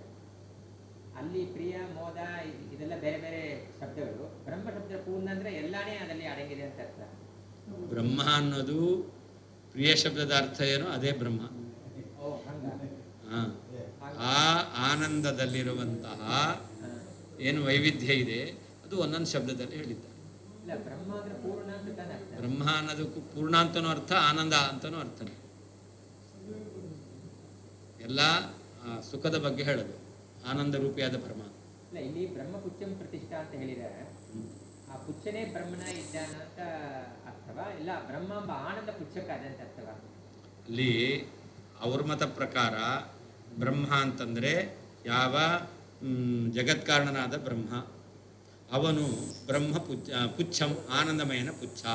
ಅದು ಅವರ ಸಿದ್ಧಾಂತ. ಆನಂದಮಯನ ಪುಚ್ಛ ಜಗತ್ಕಾರಣನಾದ ಬ್ರಹ್ಮ. ನಾವು ಹೇಳ್ತಕ್ಕಂಥದ್ದು ಆನಂದಮಯನ ಪುಚ್ಛ ಬ್ರಹ್ಮ ಅಂತಿದೆ. ಬ್ರಹ್ಮ ಅಂತಂದರೆ ಪೂರ್ಣ ಅಂತ ಅರ್ಥ.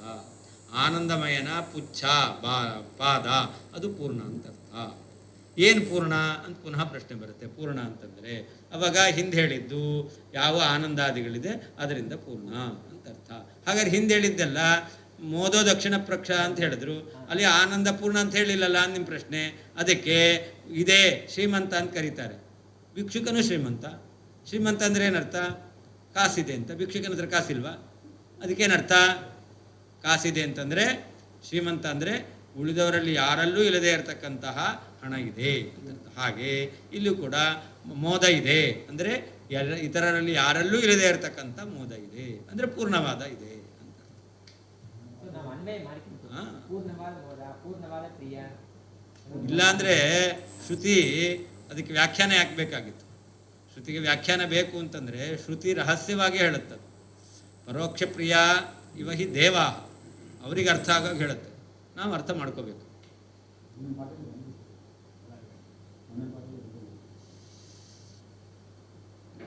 ಅದರಿಂದ ಬ್ರಹ್ಮವಲ್ಲಿಯಲ್ಲಿರ್ತಕ್ಕಂಥ ಅನ್ನಮಯಾದಿ ಪಂಚಪ್ರಕರಣಗಳಲ್ಲಿ ಹೇಳಿರ್ತಕ್ಕಂತಹ ಅನ್ನಮಯ, ಪ್ರಾಣಮಯ, ಮನೋಮಯ, ವಿಜ್ಞಾನಮಯ, ಆನಂದಮಯ ಈ ಐದನ್ನು ಕೂಡ ಅಸ್ಯಾಮೃಗವಲ್ಯಾಮಪಿ ತಸ್ಮಾ ಏತತ್ ಪ್ರೋವಾಚ ಅನ್ನಂ ಶ್ರೋತ್ರಂ ಚಕ್ಷು ಅನ್ನಂ ಪ್ರಾಣಂ ಚಕ್ಷು ಶ್ರೋತ್ರಮಿತಿ ಅಂತಿರೋದು. ತಸ್ಮಾ ಏತತ್ ಪ್ರೋವಾಚ ಅಂತ ಭೃಗುವಲ್ಲಿಯಲ್ಲಿ ಬರತಕ್ಕಂಥದ್ದು. ಏತತ್ ಎಂಬತಕ್ಕಂಥ ಶಬ್ದದಿಂದ ಅನ್ನ, ಪ್ರಾಣ, ಮನಸ್ಸು, ವಿಜ್ಞಾನ, ಆನಂದ ಇವುಗಳನ್ನೇ ಏತತ್ಪದೇನ ಪರಾಮರ್ಶ, ಅದನ್ನು ಪರಾಮರ್ಶ ಮಾಡಿ ಅನ್ನಾದಿ ಶಬ್ದೈ ಆಖ್ಯಾನ, ಅನ್ನಾದಿ ಶಬ್ದಗಳಿಂದ ಅದನ್ನು ಹೇಳಿದ್ದಾರೆ. ಆದ್ದರಿಂದ ಆನಂದಾದಿ ಪದೈರಪಿ, ಆನಂದ ಮೊದಲಾದ ಪದಗಳಿಂದ ಸೂತ್ರೇ ಸ್ಪಷ್ಟೋಕ್ತ ಸೂಚಿತಾನಾಂ ಆನಂದಮಯಾದಿನಾಮೇವ ಸಹೇತುಕಂ ಬ್ರಹ್ಮತ್ವ ಉಪದೇಶ ಇತಿ ದ್ರಷ್ಟವ್ಯಂ.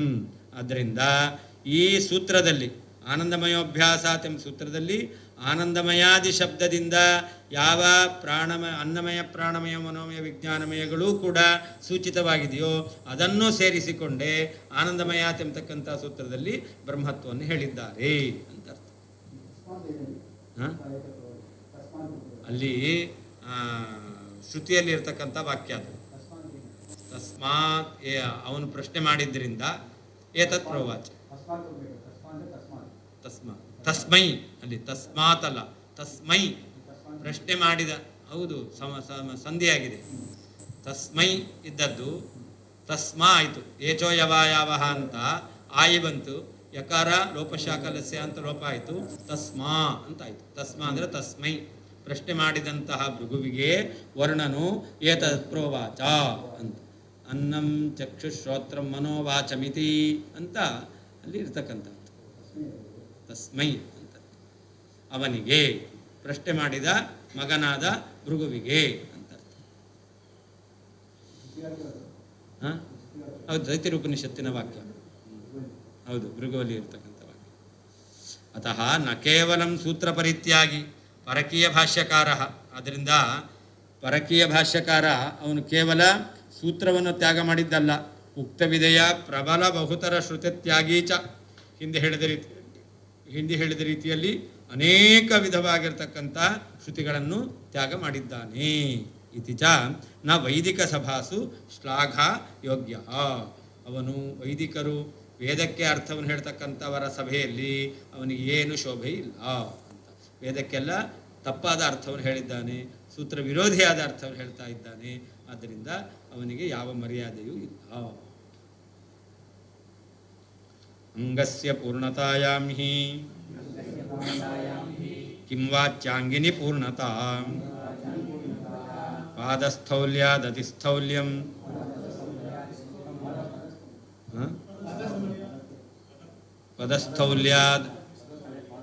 ಪದಸ್ಥೌಲ್ಯಾದತಿಸ್ಥೌಲ್ಯಂ ಕಿಂ ನಾಸ್ತಿ ಭಕಲೇವರೇ. ಅಂಗವೇ ಪೂರ್ಣ ಆಗಿದೆ ಅಂತಂದಮೇಲೆ ಅಂಗಿ ಪೂರ್ಣ ಅಂತ ಏನು ಹೇಳಬೇಕು? ನೀವೇನು ಹೇಳ್ತೀರಾ? ಬ್ರಹ್ಮ ಪುಚ್ಛಂ ಅಂತ ಹೇಳ್ತೀರಿ. ಪುಚ್ಛ ಅನ್ನೋದು ಬ್ರಹ್ಮ, ಬ್ರಹ್ಮ ಅಂದ್ರೇನು? ಪೂರ್ಣ. ಅಂಗವೇ ಪೂರ್ಣ ಆಗಿದೆ ಅಂತಂದಮೇಲೆ ಅಂಗಿ ಪೂರ್ಣ ಆಗಿದೆ ಅಂತ ಏನು ಹೇಳಬೇಕು? ಅದಕ್ಕೆ ಹೇಳ್ತಾರೆ ಪದಸ್ಥೌಲ್ಯಾದ್ ಅತಿಸ್ಥೌಲ್ಯಂ ಕಿಂ ನ ಅಸ್ತಿ ಇಭ ಕಲೇವರೇ ಅಂತ. ಯಾವ ಆನೆಯ ಶರೀರ ಇದೆಯಲ್ಲ, ಆ ಆನೆಯ ಶರೀರದಲ್ಲಿ ಪಾದ ಎಂಬತಕ್ಕಂಥದ್ದು ಸ್ಥೂಲವಾಗಿದೆ. ಆದ್ದರಿಂದಾಗಿ ಆನೆಯ ಶರೀರ ಸ್ಥೂಲ ಅಂತ ಆಯ್ತೋ ಇಲ್ವೋ? ಅಂಗದಲ್ಲಿ ಸ್ಥೌಲ್ಯ ಇದೆ, ಆನೆ ಕಾಲೇ ಹಿಡ್ದಪ್ಪ ಇದೆ, ಹಾಗಾದ್ರೆ ಆನೆ ದೇಹ ಹಿಡ್ದಪ್ಪ ಇರಬಹುದು ಅಂತ ಹೇಳ್ತೇವೆ. ಹಾಗಾದರೆ ಅಂಗದಲ್ಲಿ ಸ್ಥೌಲ್ಯ ಇದೆ ಅಂದರೆ ಅಂಗಿಯಲ್ಲಿ ಸ್ಥೌಲ್ಯ ಎಂಬತಕ್ಕಂಥದ್ದು ನಮಗೆ ಕಂಡಿದೆ ಆನೆಯಲ್ಲಿ. ಹಾಗೆ ಅಂಗದಲ್ಲಿ ಪೂರ್ಣತ್ವ ಇದೆ ಅಂತ ಹೇಳಿದ್ಮೇಲೆ ನೀನೇ ಒಪ್ಕೊಂಡಿದೆಯಾ ಬ್ರಹ್ಮಪುಚ್ಛಂ ಅಂತ. ಹಾಗಾದರೆ ಅಂಗಿಯಲ್ಲಿ ಪೂರ್ಣತ್ವ ಇದೆ ಅಂತ ಏನು ಹೇಳಬೇಕು? ಅಂಗ ಪೂರ್ಣ ಬ್ರಹ್ಮ ಆಗಿದೆ ಅಂತಂದರೆ ಅಂಗಿ ಬ್ರಹ್ಮ ಆಗಲೇಬೇಕು. ಅಂಗಿ ಪೂರ್ಣ ಇಲ್ಲ ಅಂತ ಹೇಳ್ತಾರೆ. ಅದೇ ಹೇಳಿ, ಅಂಗಿ ಪೂರ್ಣ ಇಲ್ಲ ಅಂತ ಅಂತಾರೆ. ಹೌದು, ಅರ್ಧಾಂಗಿ. ಹಾಗಂದ್ರೆ ಅರ್ಧಾಂಗಿ ಅಂದ್ರೆ ಅವ್ರ ಮತ ಪ್ರಕಾರ ಪುಚ್ಛ ಮಾತ್ರ, ಆನಂದಮಯನ ಪುಚ್ಛ ಬ್ರಹ್ಮ ಅಂತ ಹೇಳ್ತಾರೆ. ಆ ಬ್ರಹ್ಮ ಅಂದ್ರೇನು? ಪೂರ್ಣ. ಹಾಗಾದರೆ ಆನಂದಮಯನ ಪುಚ್ಛ ಅದು ಮಾತ್ರ ಪೂರ್ಣ ಅಂತ ಹೇಳೋದಂತೆ ಆಯ್ತು. ಮತ್ತೆ ಬಾಕಿ ಭಾಗಗಳನ್ನ ಏನಂತಾರೆ? ಏನು ಬಾಕಿ ಭಾಗಗಳನ್ನ? ಅದೆಲ್ಲ ಬ್ರಹ್ಮ ಅಲ್ಲ. ಬ್ರಹ್ಮ ಅಲ್ಲ. ಬ್ರಹ್ಮ ಅಂದರೆ ಯಾರು? ಒಂದಕ್ಕೆ ಬ್ರಹ್ಮ ಅಂದರೆ ಯಾರು ಅಂತ ಒಂದು ಅರ್ಥ, ಇನ್ನೊಂದು ಬ್ರಹ್ಮ ಶಬ್ದದ ಅರ್ಥ ಯಾವುದು ಅಂತಲೂ ಅರ್ಥ. ಎರಡು. ಬ್ರಹ್ಮ ಯಾವುದು ಅನ್ನೋದಕ್ಕೆ ಆನಂದಮಯನ ಪುಚ್ಛ ಅದು ಬ್ರಹ್ಮ ಅಂತ ಅರ್ಥ. ಹಾಗೆ ಪೂರ್ಣ ಯಾವುದು ಅಂತಂದರೆ ಆನಂದಮಯನ ಪುಚ್ಛ ಪೂರ್ಣ ಅಂತ ಅರ್ಥ. ಆನಂದಮಯನ ಬ್ರಹ್ಮ, ಆನಂದಮಯನ ಪುಚ್ಛ ಬ್ರಹ್ಮ ಶಬ್ದವಾಚ್ಯವಾದ, ಆನಂದಮಯನ ಪುಚ್ಛ ಅದೇ ಪೂರ್ಣವಾದ ಅಂತ ಎರಡು ಅರ್ಥ ಆಗುತ್ತೆ. ಎರಡೂ ಸರಿಯಲ್ಲ. ಆನಂದಮಯನ ಪುಚ್ಛನೂ ಬ್ರಹ್ಮ ಅಲ್ಲ, ಬ್ರಹ್ಮನೇ ಆನಂದಮಯ, ಆನಂದಮಯನ ಪುಚ್ಛ ಮಾತ್ರ ಬ್ರಹ್ಮ. ಪುಚ್ಛ ಮಾತ್ರ ಪೂರ್ಣ, ಅದು ಸರಿಯಲ್ಲ. ಎಲ್ಲವೂ ಪೂರ್ಣ. ಎರಡು ಅರ್ಥವನ್ನು ಹೇಳ್ತಾರೆ.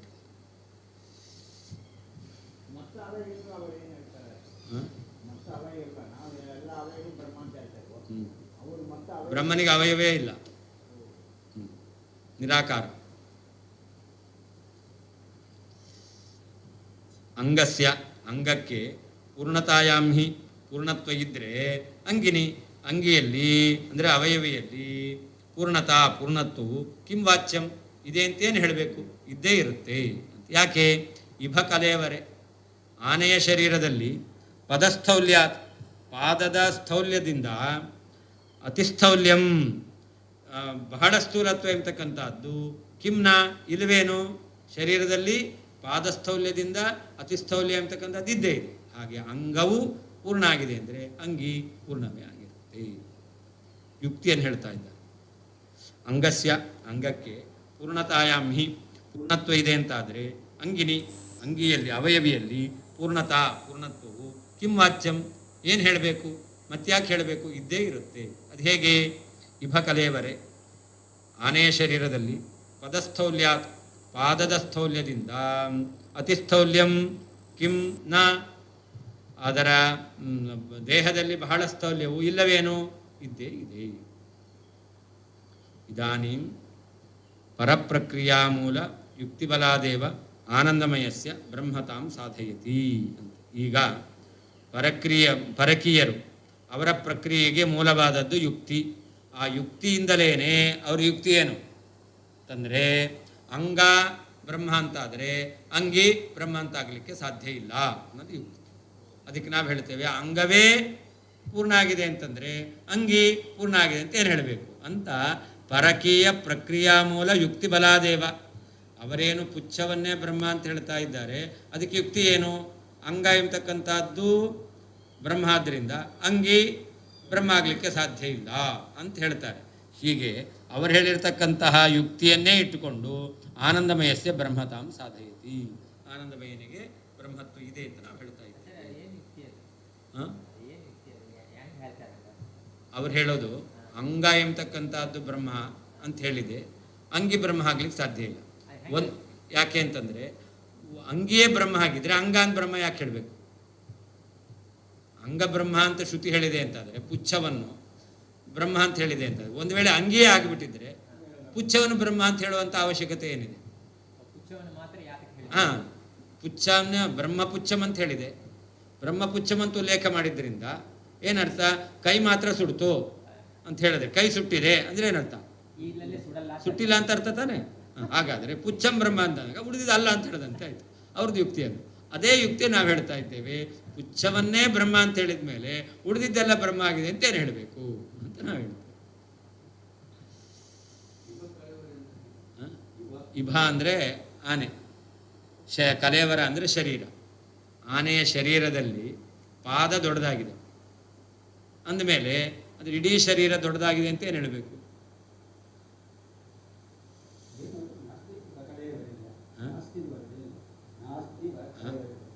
ಕಿಂ ಕಿಂ ನ ಅಸ್ತಿ ಇಭ ಕಲೇವರೆ, ಇಭ ಕಲೇವರೆ ಅತಿಸ್ಥೌಲ್ಯಂ ಕಿಂ ನ ಅಸ್ತಿ. ಪ್ರಶ್ನೆ, ಕಿಂ ನ ಅಸ್ತಿ ಇಲ್ವೇನೋ? ನ ಅಸ್ತಿ ಕಿಂ ಇಲ್ಲವೇನೋ? ಇಭ ಕಲೇವರೆ. ಅದೇ ಹೇಳಿದ್ನಲ್ಲ, ನ ಅಸ್ತಿ ಕಿಂ, ನ ಅಸ್ತಿ ಕಿಂ ಅತಿಸ್ಥೌಲ್ಯಂ ಇಭ ಕಲೇವರೆ ನ ಅಸ್ತಿ ಕಿಂ, ನ ಅಸ್ತಿ ನಾಸ್ತಿ, ನಾಸ್ತಿ ಇಭ ಕಲಾವರೆ, ನ ಅಸ್ತಿ ಇಭ ಕಲೇವರೆ ಅಂತ ಪದಚ್ಛೇದ.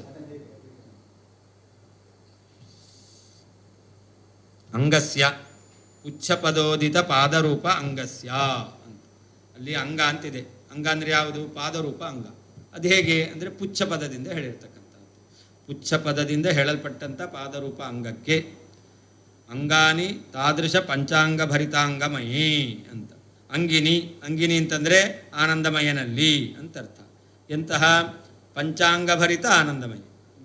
5 ಅಂಗ, ತಲೆ, ಪೂರ್ವ, ಪಶ್ಚಿಮ, ಉತ್ತರ, ದಕ್ಷಿಣ, ಮಧ್ಯ ಮತ್ತು ಪಾದ ಅಂತ 5 ಅಂಗವನ್ನು ಉಲ್ಲೇಖ ಮಾಡಿದೆ ಆ ಆನಂದಮಯನಲ್ಲಿ. ತತ್ರ ದೃಷ್ಟಾಂತಮಃ, ಆ ಆನಂದಮಯನೂ ಪೂರ್ಣನೇ ಆಗಿದ್ದಾನೆ. ಉದಾಹರಣೆ ಏನು ಅಂತಂದರೆ, ಕಾಲು ದೊಡ್ಡದಾಗಿದೆ ಅಂತಂದರೆ ಆನೆಯ ಶರೀರ ದೊಡ್ಡದಾಗಿದೆ ಅಂತ ಏನು ಹೇಳಬೇಕು? ಉಚ್ಛೇ ಬ್ರಹ್ಮ ಪದಾದನ್ಯತ್ ನ ಬ್ರಹ್ಮ ಯದಿತೆ ಮತೆ ತರ್ಹ್ಯನಾನಂದತಾ ಪುಚ್ಛೇ ಮಧ್ಯಸ್ಯಾನಂದತಾ ಶ್ರುತೇಃ ಕ್ರಯ ವಿಕ್ರಯ ಪಕ್ಷೇ ಸ್ಯಾತ್ ಉಭಯೋಶ್ಚ ದ್ವಿರೂಪತಾ ತದುತ್ಸೂತ್ರ ಸ್ವಭಾವತ್ವಾತ್ ಏವ ಸೂತ್ರ ವಿಸರ್ಜನಂ. ಅವನು ಹೇಳಬೇಕು, ಪುಚ್ಛದಲ್ಲಿ ನೀವು ಹೇಳೋದಿಲ್ಲ, ನೀವು ಕೇಳಿದ ಪ್ರಶ್ನೆಗೆ ಉತ್ತರ. ಪುಚ್ಛದಲ್ಲಿ ಬ್ರಹ್ಮ ಶಬ್ದ ಇದೆ, ಆದ್ದರಿಂದಾಗಿ ಉಳಿದ ಭಾಗ ಅದು ಬ್ರಹ್ಮ ಅಲ್ಲ. ಪುಚ್ಛೇ ಬ್ರಹ್ಮ ಪದಾತ್, ಮುಚ್ಛದಲ್ಲಿ ಬ್ರಹ್ಮ ಶಬ್ದ ಇದೆ, ಆದ್ದರಿಂದ ಅನ್ಯತ ನ ಬ್ರಹ್ಮ. ಉಳಿದಲ್ಲಿ ಬ್ರಹ್ಮ ಶಬ್ದ ಇಲ್ಲ, ಆದ್ದರಿಂದ ಅದು ಬ್ರಹ್ಮ ಅಲ್ಲ ಅಂತ ತೇಮತೆ. ಇದು ನಿನ್ನ ಅಭಿಪ್ರಾಯ ಅಂತಾದರೆ ಆವಾಗ ತರ್ಹಿ ಅನಾನಂದತಾ ಪುಚ್ಛೆ ಮಧ್ಯಸ್ಯ ಆನಂದತಾ ಶ್ರುತೇ.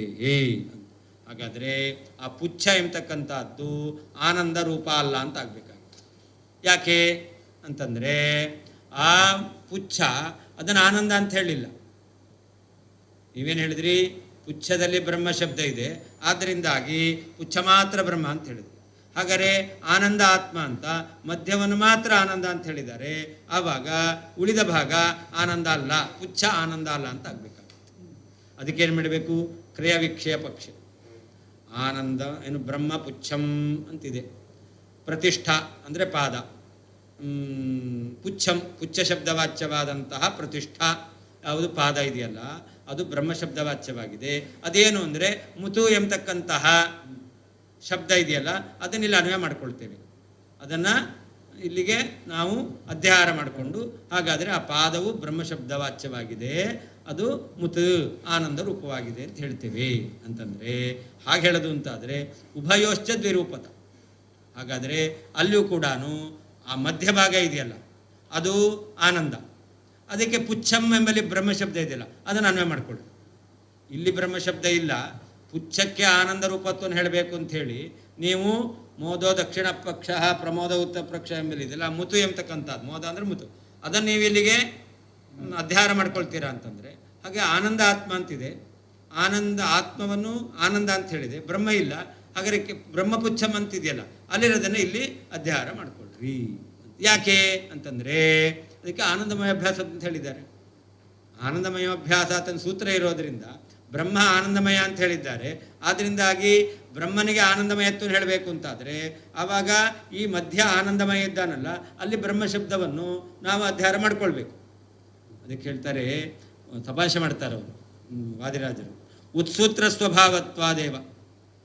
ನೀವು ಸೂತ್ರಕ್ಕೆ ವಿರುದ್ಧವಾಗಿ ಅರ್ಥ ಹೇಳೋರು, ಅದರಿಂದ ಏನು ಮಾಡಿದ್ದೀರಾ? ಸೂತ್ರ ವಿಸರ್ಜನ. ನೀವು ಜನಿವಾರನ್ನೇ ತೆಗೆದುಹಾಕಿದ್ದೀರಾ, ಸನ್ಯಾಸಿಗಳಾಗಿದ್ದೀರಾ ಅಂತ ಅರ್ಥ. ಉತ್ಸೂತ್ರ ನೀವು ಸೂತ್ರಕ್ಕೆ ವಿರುದ್ಧವಾಗಿ ಅರ್ಥ ಹೇಳ್ತೀರಾ. ಆದ್ದರಿಂದ ನೀವು ಜನಿವಾರ ತೆಗೆದು ಹಾಕಿರೋದ್ರಿಂದ ಉತ್ಸರ್ಜನ ಮಾಡಿದ್ದೀರಾ, ಜನಿವಾರ ತೆಗೆದು ಹಾಕಿರ, ಆದ್ದರಿಂದ ನೀವು ಸೂತ್ರಕ್ಕೆ ವಿರುದ್ಧವಾಗಿ ಹೇಳ್ತಕ್ಕಂಥದ್ದು ನಿಮ್ಮ ಸ್ವಭಾವವೇ ಅಂತ ಹೇಳ್ತಾರೆ. ಅಂದರೆ ನೀವು ಹೇಳ್ತಕ್ಕಂಥ ಅರ್ಥ ಸೂತ್ರ ವಿರುದ್ಧವಾದ ಅರ್ಥ, ಇದು ಗ್ರಾಹ್ಯವಾದದ್ದಲ್ಲ ಅಂತ.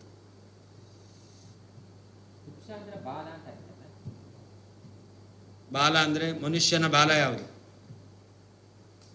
ಪ್ರತಿಷ್ಠಾ, ಅದೇ ಪುಚ್ಛ, ಕೊನೆ ಭಾಗ ಅಂತ ಅರ್ಥ.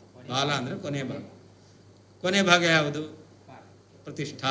ಪ್ರತಿಷ್ಠಾ ಅಂದರೆ ಪ್ರತಿಷ್ಠತಿ ಆಭ್ಯಾಂ ಇತಿ ಪ್ರತಿಷ್ಠಾ. ಯಾವುದರಿಂದ ಜೀವ ನಿಂತ್ಕೊಳ್ತಾನೋ ಅದರಿಂದ ಅದನ್ನು ಪ್ರತಿಷ್ಠಾ ಅಂತ ಕರೀತಾರೆ. ಕಾಲು ಇಲ್ಲದೆ ಇದ್ದವನಿಗೆ ಅದಕ್ಕೆ ಪ್ರತಿಷ್ಠಾ ಅಂತ ಹೇಳಿದ್ರು. ಕಾಲು ಇಲ್ಲದೆ ಇದ್ದವನು ಕೂಡ ಎರಡು ಪಾದವೇ ಇಲ್ಲ ಅಂತಿಟ್ಟು, ಬರೀ ಮಂಡಿ ಮಾತ್ರ ಅಷ್ಟ ತನಕ ಇದೆ, ಅವನು ನಿಲ್ತಾನೋ ಇಲ್ಲೋ, ಮಂಡಿಯಿಂದಲೇ, ಅದೇ ಪ್ರತಿಷ್ಠೆ, ಅದಲ್ವ? ಆದ್ದರಿಂದ ಹಾವು ಕೋಪ ಬಂದಾಗ ಬಾಲದಲ್ಲೇ ನಿಂತ್ಕೊಳ್ಳುತ್ತೆ, ಅದಲ್ವ? ಅದು ನಿಂತ್ಕೋಬೇಕಾದ್ರೆ ಅದಕ್ಕೆ ಕಾಲೇನಿಲ್ಲ, ಅದಕ್ಕೆ ಬಾಲದಲ್ಲೇ ಎದ್ದು ನಿಂತ್ಕೊಳ್ಳುತ್ತೆ, ಅದೇ ಪ್ರತಿಷ್ಠೆ. ಎಷ್ಟು ಚೆನ್ನಾಗಿ ಅರ್ಥ ಹೇಳಿದ್ದಾರೆ. ಆದ್ದರಿಂದ ಪ್ರತಿಷ್ಠಾ ಅಂದರೆ ಪುಚ್ಛ, ಕೊನೆ ಭಾಗ.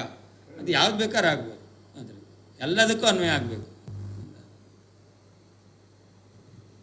ನಾವು ಬರೀ ಶಬ್ದಾರ್ಥವನ್ನು ಮಾತ್ರ ಹೇಳ್ಕೊಳ್ತೇವೆ, ಬರೀ ಶಬ್ದಾರ್ಥ ಅಲ್ಲ, ಅದರ ತಾತ್ಪರ್ಯವನ್ನು ಇಟ್ಕೊಳ್ಬೇಕು. ಪುಚ್ಛ ಅಂದರೆ ಬಾಲ ಅಂತ ಅಷ್ಟೇ ಹೇಳ್ಕೊಳ್ಬೇಕು, ಅಂದರೆ ಕೊನೆ ಭಾಗ ಅಂತ. ಕೊನೆ ಭಾಗ ಏನಾಗಿರುತ್ತೆ ಅಂದರೆ ನಿಂತ್ಕೊಳ್ಳಿಕ್ಕಾಗುತ್ತೆ. ಜೀವ ಎಲ್ಲಿ ನಿಂತ್ಕೋತಾನೆ? ಶರೀರದ ಕೊನೆಯ ಭಾಗದಿಂದಲೇ ನಿಂತ್ಕೊಳ್ಳೋದು ಅಂತ. ಶರೀರ ತಲೆ ತಾಗಿದ್ರೆ ಪರವಾಗಿಲ್ಲ, ಕಾಲು ತಾಗಿದ್ರೆ ಸಾರಿ ಅಂತೀರ ಅಲ್ವಾ? ಸಾರಿ ಸಾರಿ ಸಾರಿ ಅಂತೀರ. ಯಾಕೆ? ಅದು ಕೊನೆ ಭಾಗ, ಅಂದರೆ ಅದು ನೀಚ, ಅಪಕರ್ಷ, ಅದು ಅಪಕೃಷ್ಟವಾದದ್ದು, ಅದು ಕೊನೆ ಭಾಗ. ತಲೆ ಹಾಂ, ಅದು ಅದು ಅದು ಅದಕ್ಕೆ ಉತ್ತಮಾಂಗ ಅಂತ ಹೆಸರು. ಇದಕ್ಕೆ ಎಷ್ಟು ತಲೆ ಕೆಟ್ಟವನಾಗಿದ್ರು ಕೂಡ ಇದಕ್ಕೆ ಉತ್ತಮಾಂಗ ಅಂತಾನೆ ಹೆಸರು, ಅದಕ್ಕೆ ಉತ್ತಮ ಅಂಗ ಅಂತಾನೆ ಹೆಸರು ಅದಕ್ಕೆ.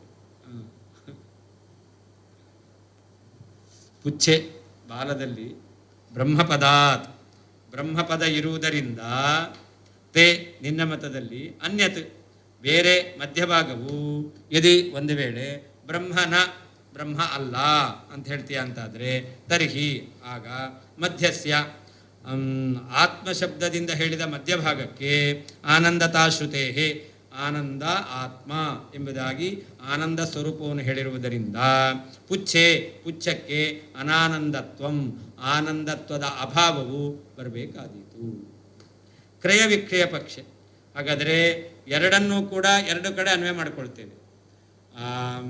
ಮುತು ಎಂಬತಕ್ಕಂಥದ್ದನ್ನು ಪುಚ್ಛ ಎಂಬತಕ್ಕಂಥದ್ದರಲ್ಲಿ ಅನ್ವಯ ಮಾಡ್ಕೊಳ್ತೇವೆ ಅಂತಂದರೆ ಆವಾಗ ಉಭಯೋಶ್ಚ ಎರಡಕ್ಕೂ ಕೂಡ ದ್ವಿರೂಪತ. ನೀವು ಕ್ರಯ ವಿಕ್ರಯ, ಒಂದನ್ನು ಸ್ವೀಕಾರ ಮಾಡೋದು, ಇನ್ನೊಂದನ್ನು ಬಿಡೋದು ಅಂತ. ಹಾಗಾದರೆ ಮಧ್ಯ ಅಲ್ಲ ಏನು ತಸ್ಯ ಪ್ರಿಯಮೇವ ಶಿರಃ ಮೋದೋ ದಕ್ಷಿಣ ಪಕ್ಷ. ಮೋದೋ ದಕ್ಷಿಣ ಪಕ್ಷ ಅಂತಿದೆ. ಆ ಮೋದ ಎಂಬತಕ್ಕಂತಹ ದಕ್ಷಿಣ ಭಾಗದಲ್ಲಿ ಬ್ರಹ್ಮತ್ವ ಇಲ್ವಾ ಅಂತಂದರೆ ಬ್ರಹ್ಮಪುಚ್ಛಂ ಎಂಬಲ್ಲಿ ಇರ್ತಕ್ಕಂಥದ್ದನ್ನು ಇಲ್ಲಿಗೆ ಬ್ರಹ್ಮವನ್ನು ಅನ್ವಯ ಮಾಡಿಕೊಳ್ತೇವೆ. ಹಾಗಾದರೆ ಇದು ಮಾತ್ರ ಬ್ರಹ್ಮ ಆಯಿತು, ಅಲ್ಲಿ ಆನಂದ ಬರಲಿಲ್ವಾ ಅಂತಂದರೆ ಇಲ್ಲಿರ್ತಕ್ಕಂಥದ್ದನ್ನು ಅಲ್ಲಿಗೆ ಅನ್ವಯ ಮಾಡ್ಕೊಳ್ತೇವೆ ಅಂತ. ಈ ರೀತಿಯಲ್ಲಿ ಒಂದು ಕಡೆಯಲ್ಲಿ ಇನ್ನೊಂದನ್ನು ಅನ್ವಯ ಮಾಡ್ಕೊಳ್ತೇವೆ ಅಂತಂದರೆ ಆವಾಗ ಉಭಯೋಶ್ಚ ದ್ವಿರೂಪತ, ಎರಡಕ್ಕೂ ಕೂಡ ಎರಡು ರೂಪತ್ವ ಬಂತು. ಆನಂದ ರೂಪತ್ವ ಬಂತು, ಬ್ರಹ್ಮರೂಪತ್ವ ಬಂತು ಅಂತ ಉಂಟಾಗುತ್ತದೆ. ತತ್ ಆದ್ದರಿಂದ ಉತ್ಸೂತ್ರ ಸ್ವಭಾವತ್ವಾದೇವ, ಇದನ್ನೇ ಮಾಡಬೇಕು. ಇಲ್ಲಿದ್ದನ್ನು ಅಲ್ಲಿಗೆ ಹೇಳಬೇಕು, ಅಲ್ಲಿದ್ದನ್ನು ಇಲ್ಲಿಗೆ ಅನ್ವಯ ಮಾಡಿಕೊಂಡೇ ಅರ್ಥ ಹೇಳಬೇಕು. ಆದರೆ ಉತ್ಸೂತ್ರ ಸ್ವಭಾವತ್ವಾದೇವ, ಸೂತ್ರ ವಿರುದ್ಧವಾಗಿ ಭಾಷ್ಯವನ್ನು ಬರತಕ್ಕಂತಹ ಸ್ವಭಾವ ನಿನ್ನದಾದ್ದರಿಂದಲೇ ಸೂತ್ರ ವಿಸರ್ಜನಂ, ನೀನು ಜನಿವಾರನ್ನೇ ಬಿಟ್ಟಿದ್ದೀಯಾ, ಸನ್ಯಾಸಿ ಆಗಿದ್ದೀಯಾ ಅಂತ. ಸೂತ್ರ ವಿಸರ್ಜನ ಅದು ಬ್ರಹ್ಮಸೂತ್ರ ವಿಸರ್ಜನಕ್ಕೆ ಕಾರಣ ಆಯಿತು. ನೀನು ಉತ್ಸೂತ್ರಿತನಾಗ್ತೀಯಾ, ಮುಂದೆ ನೀನು ಭಾಷ್ಯ ಬರೆಯತಕ್ಕಂಥದ್ದು ಸೂತ್ರಕ್ಕೆ ವಿರುದ್ಧವಾಗುತ್ತೆ ಅಂತಕ್ಕಂಥದ್ದು ಅದು ನಿನ್ನ ಸೂತ್ರ ವಿಸರ್ಜನದಿಂದಲೇ ಗೊತ್ತಾಗೋಯ್ತು. ಯಾಕೆ ಮೊದಲು ಅವರು ಸನ್ಯಾಸ ಸ್ವೀಕಾರ ಮಾಡಿದ್ದು, ಆಮೇಲೆ ಭಾಷ್ಯ ಬರೆದಿದ್ದು. ಆದ್ದರಿಂದ ಆ ಭಾಷ್ಯ ಅದು ಉತ್ಸೂತ್ರಿತ ಆಗಿತ್ತೆ ಅನ್ನೋದು ನೀವು ಸೂತ್ರತ್ಯಾಗ, ಬ್ರಹ್ಮಸೂತ್ರ ತ್ಯಾಗ ಮಾಡಿದ್ರಿಂದ, ಬ್ರಹ್ಮಸೂತ್ರ ಅಂದರೆ ಯಜ್ಞೋಪವೀತ, ಯಜ್ಞೋಪವೀತ ತ್ಯಾಗ ಮಾಡಿ ಸನ್ಯಾಸ ಸ್ವೀಕಾರ ಮಾಡಿದ್ರಿಂದಲೇ ಅದು ಗೊತ್ತಾಗಿದೆ ಅಂತ ಅಪಹಾಸ್ಯ ಮಾಡ್ತಾ ಇದ್ದಾರೆ.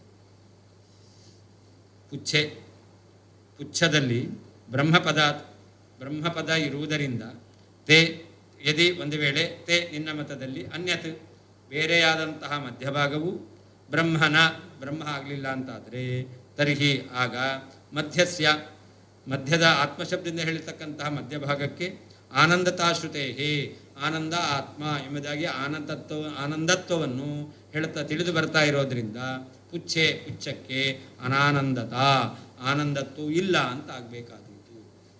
ಕ್ರಯ ವಿಕ್ರಯ ಪಕ್ಷೆ ಆನಂದ ಆತ್ಮ ಎಂಬಲ್ಲಿ ಹೇಳಿರ್ತಕ್ಕಂಥ ಆನಂದತ್ವವನ್ನು ಪುಚ್ಛದಲ್ಲಿ ಹೇಳ್ತೇವೆ. ಪುಚ್ಛದಲ್ಲಿ ಹೇಳಿರ್ತಕ್ಕಂತಹ ಬ್ರಹ್ಮವನ್ನು ಅದು ಆನಂದಕ್ಕೆ ಹೇಳ್ತೇವೆ ಅಂತ ಅದು ನಮ್ಮ ಸಿದ್ಧಾಂತ. ಹಾಗೆ ಹೇಳ್ತೇವೆ ಅಂತಂದರೆ ಕ್ರಯ ವಿಕ್ರಯ ಪಕ್ಷ ಒಂದು ಹೇಳಿದ್ದನ್ನು ಬಿಟ್ಟದ್ದನ್ನು ಇನ್ನೊಂದು ಕಡೆ ಇಟ್ಕೊಳ್ತೇವೆ, ಇನ್ನೊಂದು ಕಡೆ ಹೇಳಿದ್ದನ್ನು ಇಲ್ಲಿ ಅನ್ವಯ ಮಾಡಿಕೊಳ್ತೇವೆ ಅಂತ ಆದರೆ ಅವಾಗ ಉಭಯೋಶ್ಚ ಎರಡಕ್ಕೂ ಕೂಡ ದ್ವಿರೂಪದ. ಪುಚ್ಛಕ್ಕೆ ಆನಂದ ರೂಪತ್ವ ಬಂತು, ಆನಂದನಿಗೆ ಬ್ರಹ್ಮರೂಪತ್ವ ಎಂತಕ್ಕಂಥದ್ದು ಬಂತು. ಹೀಗೆ ಅರ್ಥ ಹೇಳಬೇಕು. ಆದರೆ ಆದ್ದರಿಂದ ಉತ್ಸೂತ್ರ ಸ್ವಭಾವತ್ವಾದೇವ ಸೂತ್ರಕ್ಕೆ ವಿರುದ್ಧವಾಗಿ ಅರ್ಥವನ್ನು ಹೇಳುವಂಥ ಸ್ವಭಾವ ಇರೋದ್ರಿಂದಲೇ ಸೂತ್ರ ವಿಸರ್ಜನಂ, ನೀನು ಸನ್ಯಾಸಿಯಾಗಿದ್ದೀಯಾ, ಬ್ರಹ್ಮಸೂತ್ರವನ್ನು ತ್ಯಾಗ ಮಾಡಿದ್ದೀಯಾ. ಇನ್ನೊಂದು ಅಲ್ಲ ದೋಷ ಅಲ್ಲ, ಅಲ್ಲಿ ಏನು ವಿಷಯ ಹೇಳ್ತಾ ಇದ್ದಾರಲ್ಲ, ವಿಷಯ ಬ್ರಹ್ಮ ಎಂತಕ್ಕಂಥದ್ದು ಪುಚ್ಛ ಅಂತ, ಪುಚ್ಛ ಬ್ರಹ್ಮ. ಅದರಿಂದ ನೀವೇನು ಹೇಳಿದೆ, ಪುಚ್ಛವೇ ಬ್ರಹ್ಮ. ಯಾಕೆ? ಬ್ರಹ್ಮ ಶಬ್ದ ಇರೋದ್ರಿಂದ. ಬ್ರಹ್ಮ ಪುಚ್ಛಂ ಪ್ರತಿಷ್ಠಾ ಎಂಬಲ್ಲಿ ಪುಚ್ಛವೇ ಬ್ರಹ್ಮ. ಯಾಕೆ? ಅವ್ರ ಮತ ಪ್ರಕಾರ ಯಾಕೆ? ಬ್ರಹ್ಮ ಶಬ್ದ ಇರೋದ್ರಿಂದ ಅಲ್ವಾ? ಆನಂದ ಆತ್ಮ, ಆನಂದ ಯಾವುದು? ಆತ್ಮದ ಶಬ್ದದ ಜೊತೆಲಿ ಆನಂದ ಇದೆ. ಹಾಗಾದರೆ ಆತ್ಮ ಮಧ್ಯಭಾಗ ಅದು ಆನಂದ. ಪುಚ್ಛ ಬ್ರಹ್ಮಶಬ್ದ ವಾಚ್ಯವಾದ ಪುಚ್ಛ ಇದೆಯಲ್ಲ, ಅದು ಆನಂದವ? ಇಲ್ಲ. ಯಾಕಲ್ಲ? ಹೇಳಿಲ್ಲ. ಎಷ್ಟು ಹೇಳಿದೆಯೋ ಅಷ್ಟೇ. ಆದ್ದರಿಂದ ಬ್ರಹ್ಮಪುಚ್ಛಂ ಪ್ರತಿಷ್ಠಾ ಅಂಥೇಳಿ ಪುಚ್ಛದಲ್ಲಿ ಬ್ರಹ್ಮಶಬ್ದ ಇದೆ. ಆದ್ದರಿಂದ ಆನಂದ ಬ್ರಹ್ಮ ಅಲ್ಲ ಅಂತ ಅರ್ಥ. ಆದರೆ ಹಾಗಾದರೆ ಆತ್ಮನಲ್ಲಿ ಆನಂದ ಶಬ್ದ ಇದೆ, ಪುಚ್ಛದಲ್ಲಿ ಆನಂದ ಇಲ್ಲ. ಆದ್ದರಿಂದ ಪುಚ್ಛವು ಆನಂದ ಅಲ್ಲ, ಅನನಾನಂತ ಸ್ಯಾತ್ ಅಂತ ಆರೋಪ ಮಾಡ್ತಾ ಇರೋದು. ನಿಮ್ಮ ಸ್ವಭಾವ ಸೂತ್ರಕ್ಕೆ ವಿರುದ್ಧವಾಗಿ ಅರ್ಥ ಹೇಳ್ತಕ್ಕಂಥದ್ದೇ ನಿಮ್ಮ ಸ್ವಭಾವ. ಆದ್ದರಿಂದ ಸೂತ್ರ ವಿಸರ್ಜನ ಆನಂದಮಯೋಭ್ಯಾಸಾತ್ ಎಂಬತಕ್ಕಂತಹ ಅದು ಯಾಕೆ ಅಂತಂದರೆ ನೀವು ಮೊದಲೇ ಸೂತ್ರವನ್ನು ತ್ಯಾಗ ಮಾಡಿದ್ದೀರಾ ಅಂತ. ಏನು ಉತ್ಸೂತ್ರ ಸ್ವಭಾವ ಯಾಕೆ ಅಂತಂದರೆ ಜನ್ಮಾದ್ಯಸ್ಯತಃ ಎಂಬತಕ್ಕಂಥ ಸೂತ್ರದಲ್ಲಿಯೇ ನೀವೀಗಾಗಲೇ ಅಥವಾ ಓಂ ಅಥಾತೋ ಬ್ರಹ್ಮ ಜಿಜ್ಞಾಸ ಎಂಬತಕ್ಕಂಥ ಸೂತ್ರ, ಈ ಸೂತ್ರದಲ್ಲಿಯೇ ನೀವು ಸೂತ್ರವನ್ನು ತ್ಯಾಗ ಮಾಡಿದ್ದೀರ, ಉತ್ಸೂತ್ರತ್ವವನ್ನು ಹೇಳಿದ್ದೀರ. ಆದ್ದರಿಂದ ಸೂತ್ರ ತ್ಯಾಗ ಮಾಡತಕ್ಕಂಥದ್ದು ನಿಮ್ಮ ಸ್ವಭಾವ. ಆದ್ದರಿಂದ ಸೂತ್ರ ವಿಸರ್ಜನಂ ಅಂತಂದರೆ ಆನಂದಮಯೋಭ್ಯಾಸಾತ್ ಎಂಬತಕ್ಕಂಥ ಸೂತ್ರದಲ್ಲಿಯೂ ಕೂಡ ಈ ಸೂತ್ರವನ್ನು ಸೂತ್ರಕಾರರು ಆನಂದಮಯ ಬ್ರಹ್ಮ ಅಂತ ನಿರ್ಣಯ ಮಾಡಲಿಕ್ಕೋಸ್ಕರ ಸೂತ್ರ ಇದೆಯಲ್ಲ, ಅದು ಅವ್ರ ಮತ ಪ್ರಕಾರ ಹೇಳಲಿಕ್ಕೆ ಬರಲ್ಲ. ಯಾಕೆ? ಆನಂದಮಯ ಬ್ರಹ್ಮ ಅಭ್ಯಾಸಾತ್ ಅಂತ. ಅವ್ರ ಮತ ಪ್ರಕಾರ ಬ್ರಹ್ಮ ಆನಂದಮಯ ಅಲ್ಲವೇ ಅಲ್ಲ, ಪುಚ್ಛ ಬ್ರಹ್ಮ. ಅದರಿಂದಾಗಿ ಸೂತ್ರವನ್ನು ತ್ಯಾಗ ಮಾಡದಂತೆ ಆಯಿತು. ನೀವು ಸೂತ್ರವನ್ನು ತ್ಯಾಗ ಮಾಡ್ತಕ್ಕಂಥ ಸ್ವಭಾವವುಳ್ಳವರಾಗಿದ್ದೀರಾ. ಆದ್ದರಿಂದ ಮೊದಲೇ ಅದನ್ನು ಮಾಡಿದ್ದೀರಾ, ಇಲ್ಲಿಯೂ ಮಾಡ್ತೀರಾ ಅಂತಂದರೆ ಸೂತ್ರ ವಿಸರ್ಜನಂ, ನಿಮಗೆ ಸೂತ್ರ ಬ್ರಹ್ಮಸೂತ್ರಗಳನ್ನು ತ್ಯಾಗ ಮಾಡಿದ್ದು ಅದು ಯೋಗ್ಯವೇ ಅಂತ. ಅದಕ್ಕೆ ಇನ್ನೊಂದು ಅರ್ಥ, ಅದು ಅಪಹಾಸ್ಯ ಮಾಡೋದು. ನೀವು ಬ್ರಹ್ಮಸೂತ್ರ ಯಜ್ಞೋಪವೀತ ತ್ಯಾಗ ಮಾಡಿದ್ದು ಕೂಡ ಅದು ನಿಮ್ಗೆ ಯೋಗ್ಯವೇ ಆಗುತ್ತೆ ಅಂತ ಅಪಹಾಸ್ಯ ಮಾಡ್ತಾ ಇದ್ದಾರೆ.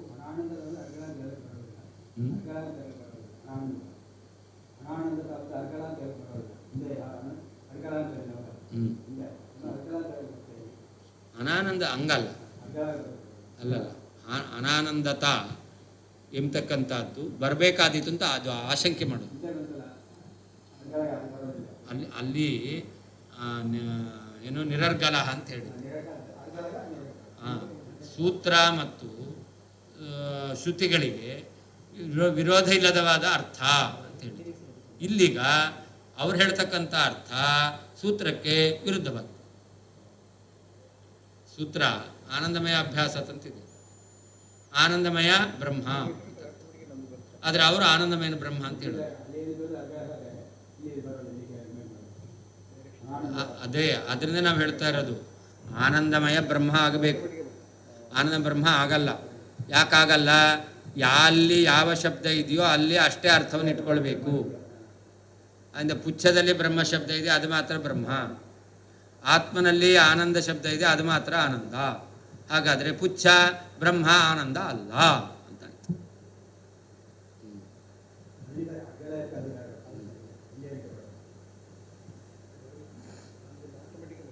ಕಿಂಚ ಪುಚ್ಛೆ ಬ್ರಹ್ಮಶಬ್ದ ಬ್ರಹ್ಮಪದಶ್ರವಣಾತ್ ಮಧ್ಯಸ್ಯ ಅಭ್ರಮತಾಯಾಮ್. ಪುಚ್ಛದಲ್ಲಿ ಬ್ರಹ್ಮಪುಚ್ಛಂ ಪ್ರತಿಷ್ಠಾ ಅಂತ ಬ್ರಹ್ಮಶಬ್ದ ಇದೆ, ಅದರಿಂದ ಮಧ್ಯಭಾಗ ಆನಂದ ಆತ್ಮ ಅಂತ ಹೇಳಿರ್ತಕ್ಕಂಥ ಮಧ್ಯಭಾಗ ಅದು ಅಬ್ರಹ್ಮತಾಯಾಮ್, ಅದು ಬ್ರಹ್ಮ ಅಲ್ಲ ಅಂತಾದರೆ ಮಧ್ಯೆ ಆನಂದ ಪದಶ್ರವಣಾತ್, ಆನಂದ ಆತ್ಮ ಅಂತ ಮಧ್ಯಭಾಗದಲ್ಲಿ ಆನಂದ ಶಬ್ದ ಇದೆ. ಪುಚ್ಛಸ್ಯ ಅನಾನಂದತ್ವಂ ಸ್ಯಾತ್, ಪುಚ್ಛಕ್ಕೆ ಅನಾನಂದತ್ವಂ ಸ್ಯಾತ್ ಅಂತ ಆಕ್ಷೇಪ ಆಶಂಕೆಯನ್ನು ಮಾಡ್ತಾ ಇದ್ದೇವೆ. ಅನ್ಯೋನ್ಯ ವಿನಿಮಯೇ, ಅವಾಗ ಪುಚ್ಛ ಬ್ರಹ್ಮಶಬ್ದ ಇದೆ, ಅದನ್ನು ಆನಂದನಿಗೆ ಅನ್ವಯ ಮಾಡ್ಕೊಳ್ತೇವೆ, ಆತ್ಮಕ್ಕೆ ಅನ್ವಯ ಮಾಡ್ಕೊಳ್ತೇವೆ. ಆತ್ಮನಲ್ಲಿರ್ತಕ್ಕಂಥ ಆನಂದ ಪುಚ್ಛಕ್ಕೆ ಅನ್ವಯ ಮಾಡ್ಕೊಳ್ತೇವೆ ಅಂತಂದರೆ ತಯೋಹ ಅಪಿ ಉಭಯ ರೂಪತಾ ಸಿದ್ಧ. ಆವಾಗ ಪುಚ್ಛಕ್ಕೆ ಆನಂದ ರೂಪತ್ವ, ಆನಂದಕ್ಕೆ ಬ್ರಹ್ಮತ್ವ ಎಂಬತಕ್ಕಂಥದ್ದು ಸಿದ್ಧವಾಗುತ್ತೆ. ಪುಚ್ಛ ಇದೆ. ಅನ್ಯತೆ ಅಂದರೆ ಮಧ್ಯಂ ಅಂತರ್ಥ. ಅಲ್ಲಿ ಇದು ಮೊದಲನೇ ಶ್ಲೋಕದಲ್ಲಿ ಪುಚ್ಛೆ ಬ್ರಹ್ಮಪದಾತ್ ಅನ್ಯತ್, ಅನ್ಯತ್ ಅಂದರೆ ಮಧ್ಯ ಅಂತರ್ಥ. ತತ್ ತಸ್ಮಾತ್ ಅಂದರೆ ಯುಕ್ತಿ ಶ್ರುತಿ ಬಾಧಿತತ್ವಾತ್, ಶ್ರುತಿಬಾಧ ಇದೆ ಯುಕ್ತಿಬಾಧ ಇದೆ.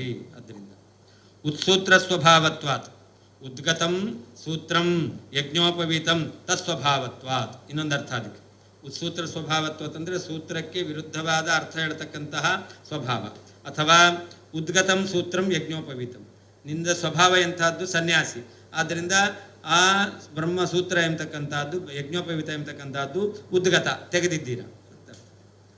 ಸೂತ್ರರಹಿತ ಸನ್ಯಾಸ ವೇಷಧಾರಿತ್ವಾದಿತ್ಯರ್ಥ.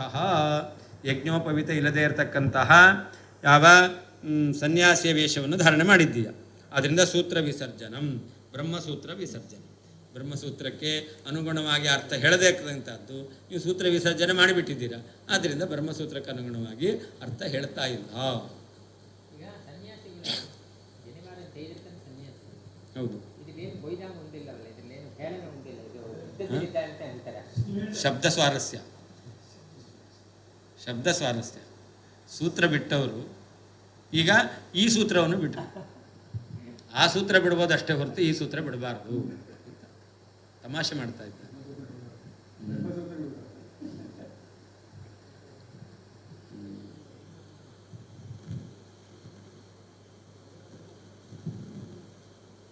ಸತ್ಯಧ್ಯಾನರು ಬ್ರಹ್ಮಸೂತ್ರಕ್ಕೆ ಅರ್ಥ ಹೇಳ್ತಾ ಇದ್ದರು. ಸತ್ಯಧ್ಯಾನ ಶಿಷ್ಯರು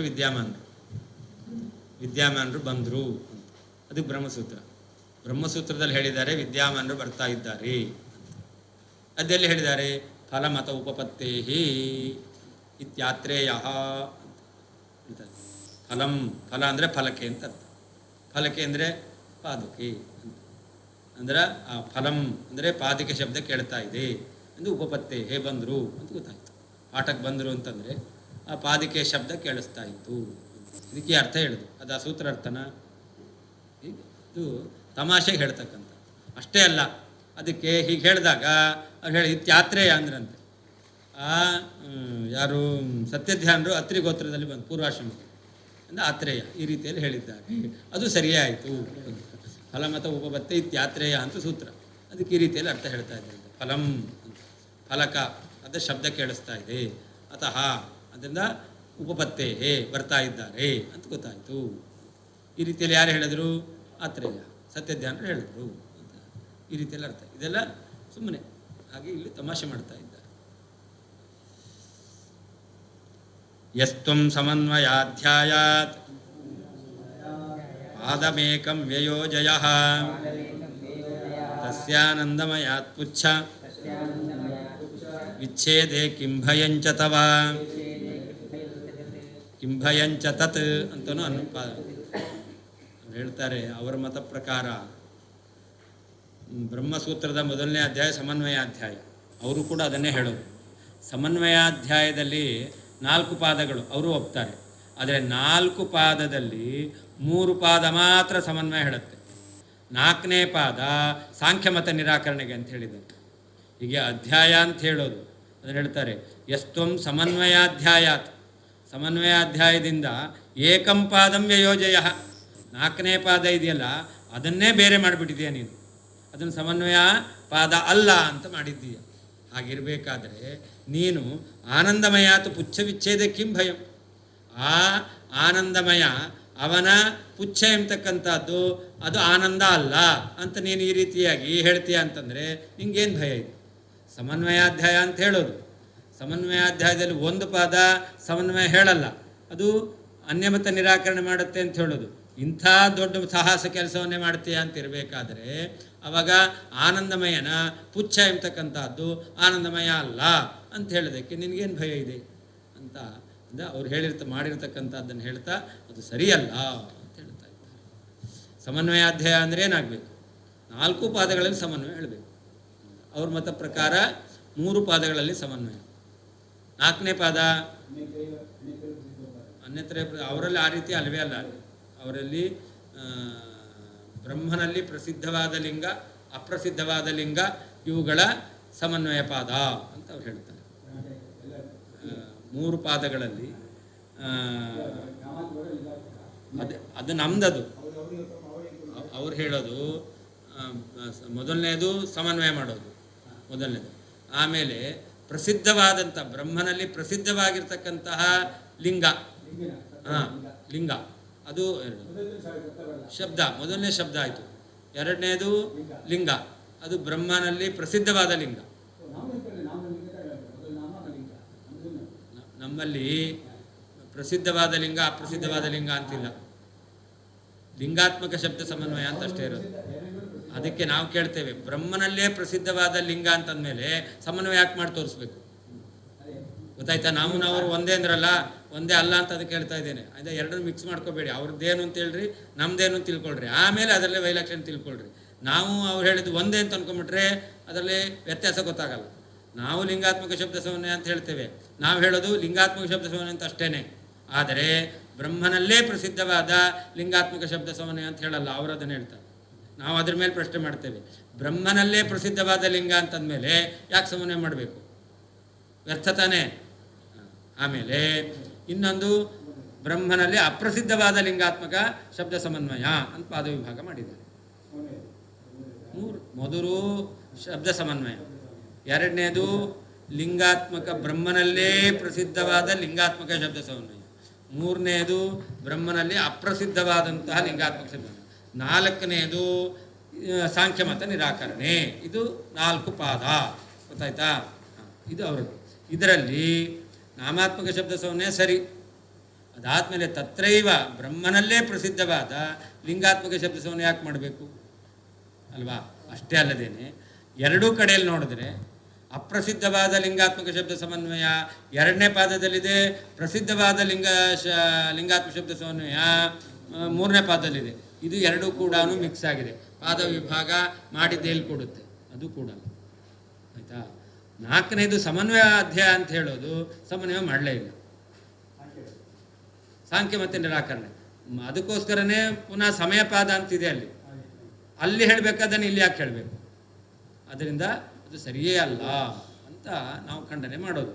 ಆದ್ದರಿಂದ ಸಮನ್ವಯಾಧ್ಯಾಯದಲ್ಲಿ ಒಂದು ಪಾದವನ್ನೇ ನೀನು ವಿಭಾಗ ಮಾಡಿದ್ದೀಯ. ಹಾಗಿರಬೇಕಾದ್ರೆ ಆನಂದಮಯನಲ್ಲಿ ಪುಚ್ಛ ಎಂಬತಕ್ಕಂಥದ್ದು ಆನಂದ ಅಲ್ಲ ಅಂತ ಹೇಳಿದ್ರೆ ಅದೇನು ದೊಡ್ಡ ಸಾಹಸ ಆಗೋದಿಲ್ಲ. ನೀನು ಪಾದವನ್ನೇ ಬೇರೆ ಮಾಡಿಬಿಟ್ಟಿದ್ದೀಯ. ಅಂಥ ದೊಡ್ಡ ಸಾಹಸ ಮಾಡಿದ ಮೇಲೆ ಇದೇನು ದೊಡ್ಡ ಸಾಹಸ ಅಲ್ಲ ಅಂತ ತಮಾಷೆ ಮಾಡ್ತಾ ಇದ್ದಾರೆ.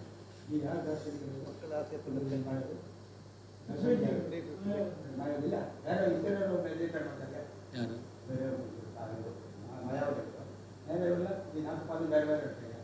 ಎಲ್ಲರೂ 4 ಪಾದವನ್ನು ಹೇಳ್ತಾರೆ.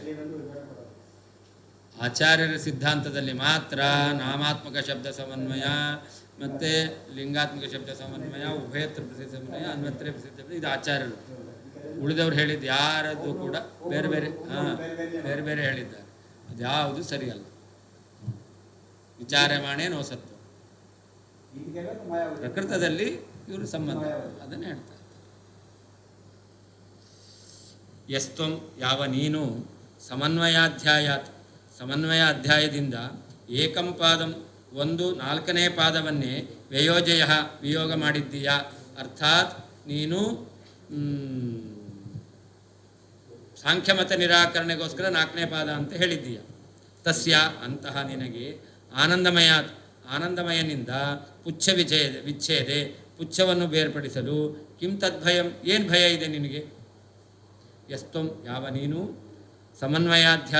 ಸಮನ್ವಯಾಧ್ಯಾಯದಿಂದ ಏಕಂ ಪಾದಂ ಒಂದು ಪಾದವನ್ನು 4ನೇ ಪಾದವನ್ನು ವಿಯೋಗ ಮಾಡಿದ್ದೀಯಾ, ಅರ್ಥಾತ್ ಸಮಯ ನಿರಾಕರಣೆ ಮಾಡ್ತಾ ಇದ್ದಾರೆ ಅಂತ ಹೇಳ್ತಾ ಇದ್ದೀಯ.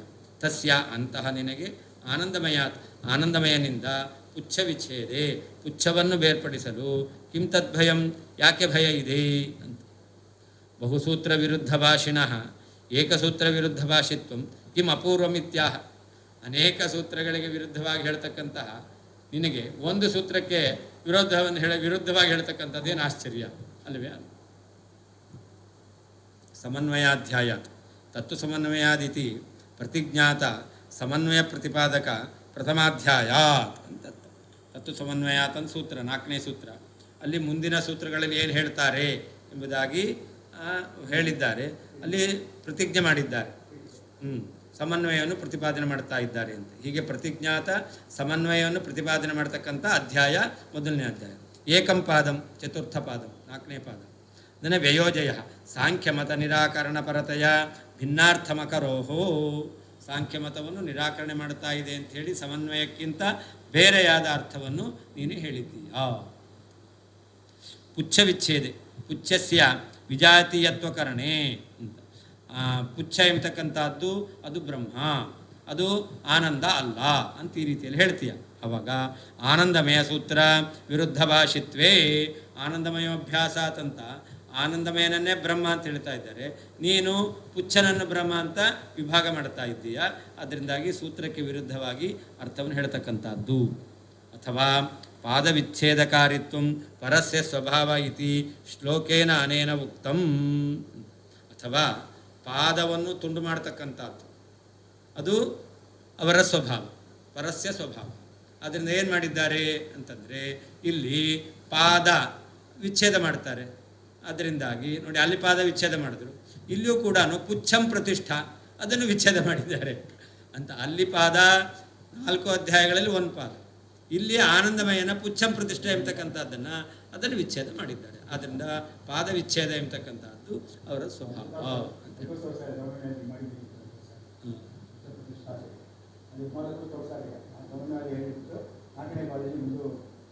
ಅಂತ ಮಾಡಿದ್ರು. ಹಾಗೆ ಇಲ್ಲಿಗ ಪಾದ ವಿಚ್ಛೇದ ಮಾಡಿದ್ದಾರೆ. ಪಾದ ವಿಚ್ಛೇದ ಮಾಡಿದ್ದಾರೆ ಅಂತಂದರೆ ಪುಚ್ಛಂ ಪ್ರತಿಷ್ಠಾ ಎಂಬತಕ್ಕಂಥದ್ದು ಅದು ಉಳಿದಿದ್ದೆಲ್ಲ ಕೋಶ, ಪುಚ್ಛಂ ಪ್ರತಿಷ್ಠಾ ಅನ್ನೋದು ಬ್ರಹ್ಮ. ಹಾಗಾದರೆ ಆ ಪುಚ್ಛ ಎಂಬತಕ್ಕಂಥದ್ದು ಪ್ರತಿಷ್ಠಾ ಪಾದ ಅದನ್ನು ವಿಭಾಗ ಮಾಡಿದ್ದಾರೆ. ಇದೆಲ್ಲ ಕೋಶ, ಇದೆ ಬೇರೆ ಅಂತ ಮಾಡಿದ್ದಾರೆ. ಹೀಗೆ ಪಾದ ವಿಭಾಗ ಮಾಡ್ತಕ್ಕಂಥದ್ದು. ಅಲ್ಲಿ ಪಾದ ಅಂತಂದರೆ ಒಂದು ಭಾಗ, 4ನೇ ಒಂದು ಭಾಗ ಸಮನ್ವಯಾಧ್ಯಾಯದಲ್ಲಿ. ಇಲ್ಲಿ ಪಾದ ಅಂತಂದರೆ ಪಾದವೇ ಆನಂದಮಯನ ಪಾದ, ಅದೇ ಬ್ರಹ್ಮ ಅಂತ ಹೇಳ್ತಕ್ಕಂಥದ್ದು. ಅಂತೂ ಪಾದ ವಿಭಾಗ ಮಾಡೋದು ನಿಮ್ಮ ಸ್ವಭಾವ. ಏನು ಎಲ್ಲ ಅದನ್ನೆಲ್ಲ ಹೇಳ್ತಾರೆ. ಪಾದದಲ್ಲಿ ಬೇರೆ ಬೇರೆ ಶಬ್ದಗಳ ಸಮನ್ವಯ.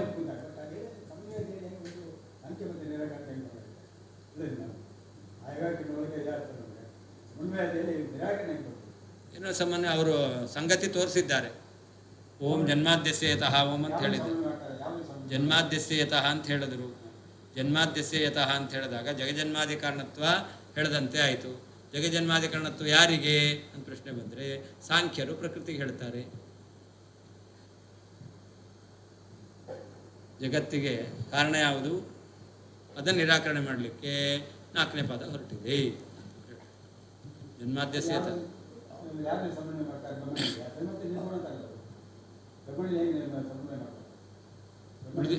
ಉಳಿದಿದ್ದೆಲ್ಲ ಎಲ್ಲಿ ಸಮನ್ವಯ ಮಾಡಿದ್ದು? ಸಗುಣವನ್ನಲ್ಲೇ ಮಾಡಿದ್ದು. ಹಾಂ, ಅದಕ್ಕೆ ತಟಸ್ಥ ಲಕ್ಷಣ ಅಂತ ಹೇಳೋದು.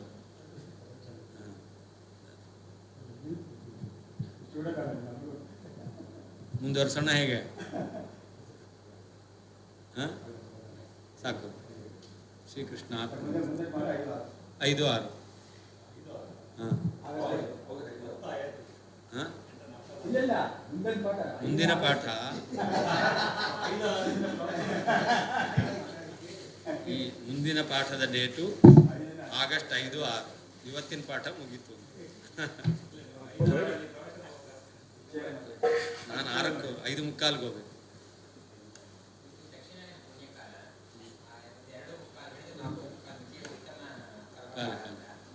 ಉತ್ತಮ ಕಾಲ.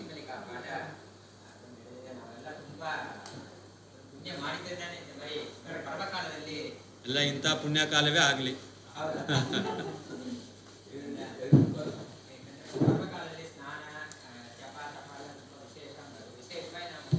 ಸ್ನಾನ ಮಾಡ್ತಾ ಇದ್ದೇವೆ, ಮಾಡಿಸ್ತಾ ಇದ್ದಾರೆ.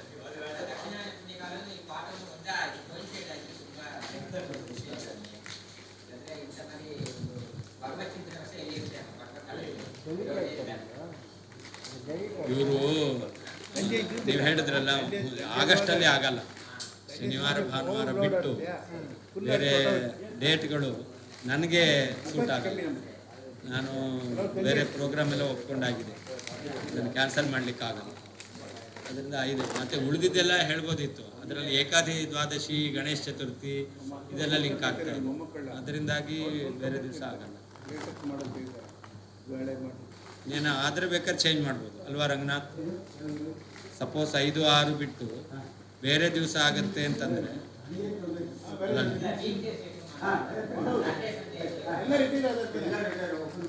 ಅದಕ್ಕೆ ಅದನ್ನು ನಾನು ಬೆಂಗಳೂರಿಗೆ ಹೋದ್ಮೇಲೆ ತಿಳಿಸ್ತೇನೆ ವ್ಯತ್ಯಾಸ ಇದ್ದರೆ. ಇಲ್ಲ ಅಂದರೆ ಸದ್ಯಕ್ಕಂತೂ 5, 6 ಅಂತ ಕನ್ಫರ್ಮು. ವ್ಯತ್ಯಾಸ ಇದ್ದರೆ ಮುಂದೆ ವಾಟ್ಸಪ್ ನೋಡ್ರಿ.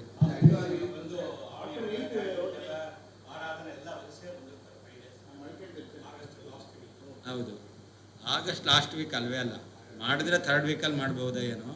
ಅದು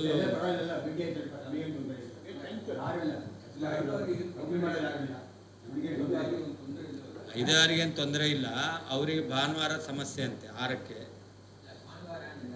5 ಇವ್ರಿಗೆ ಸಮಸ್ಯೆ, 6 ಅವ್ರಿಗೆ ಸಮಸ್ಯೆ.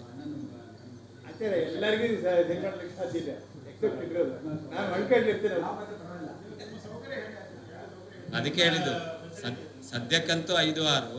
ಮುಂದೆ ಮಧ್ಯದಲ್ಲಿ ಯಾವ ವೀಕ್ ಡೇಸ್ ಆಗುತ್ತೆ ಅಂತ ನಾನು ಡೈರಿಲಿ ಇಲ್ಲ. ಅದೇ ಅದೆಲ್ಲ ಯಾವುದು ಕ್ಲಾಶ್ ಮಾಡಲ್ಲ. 31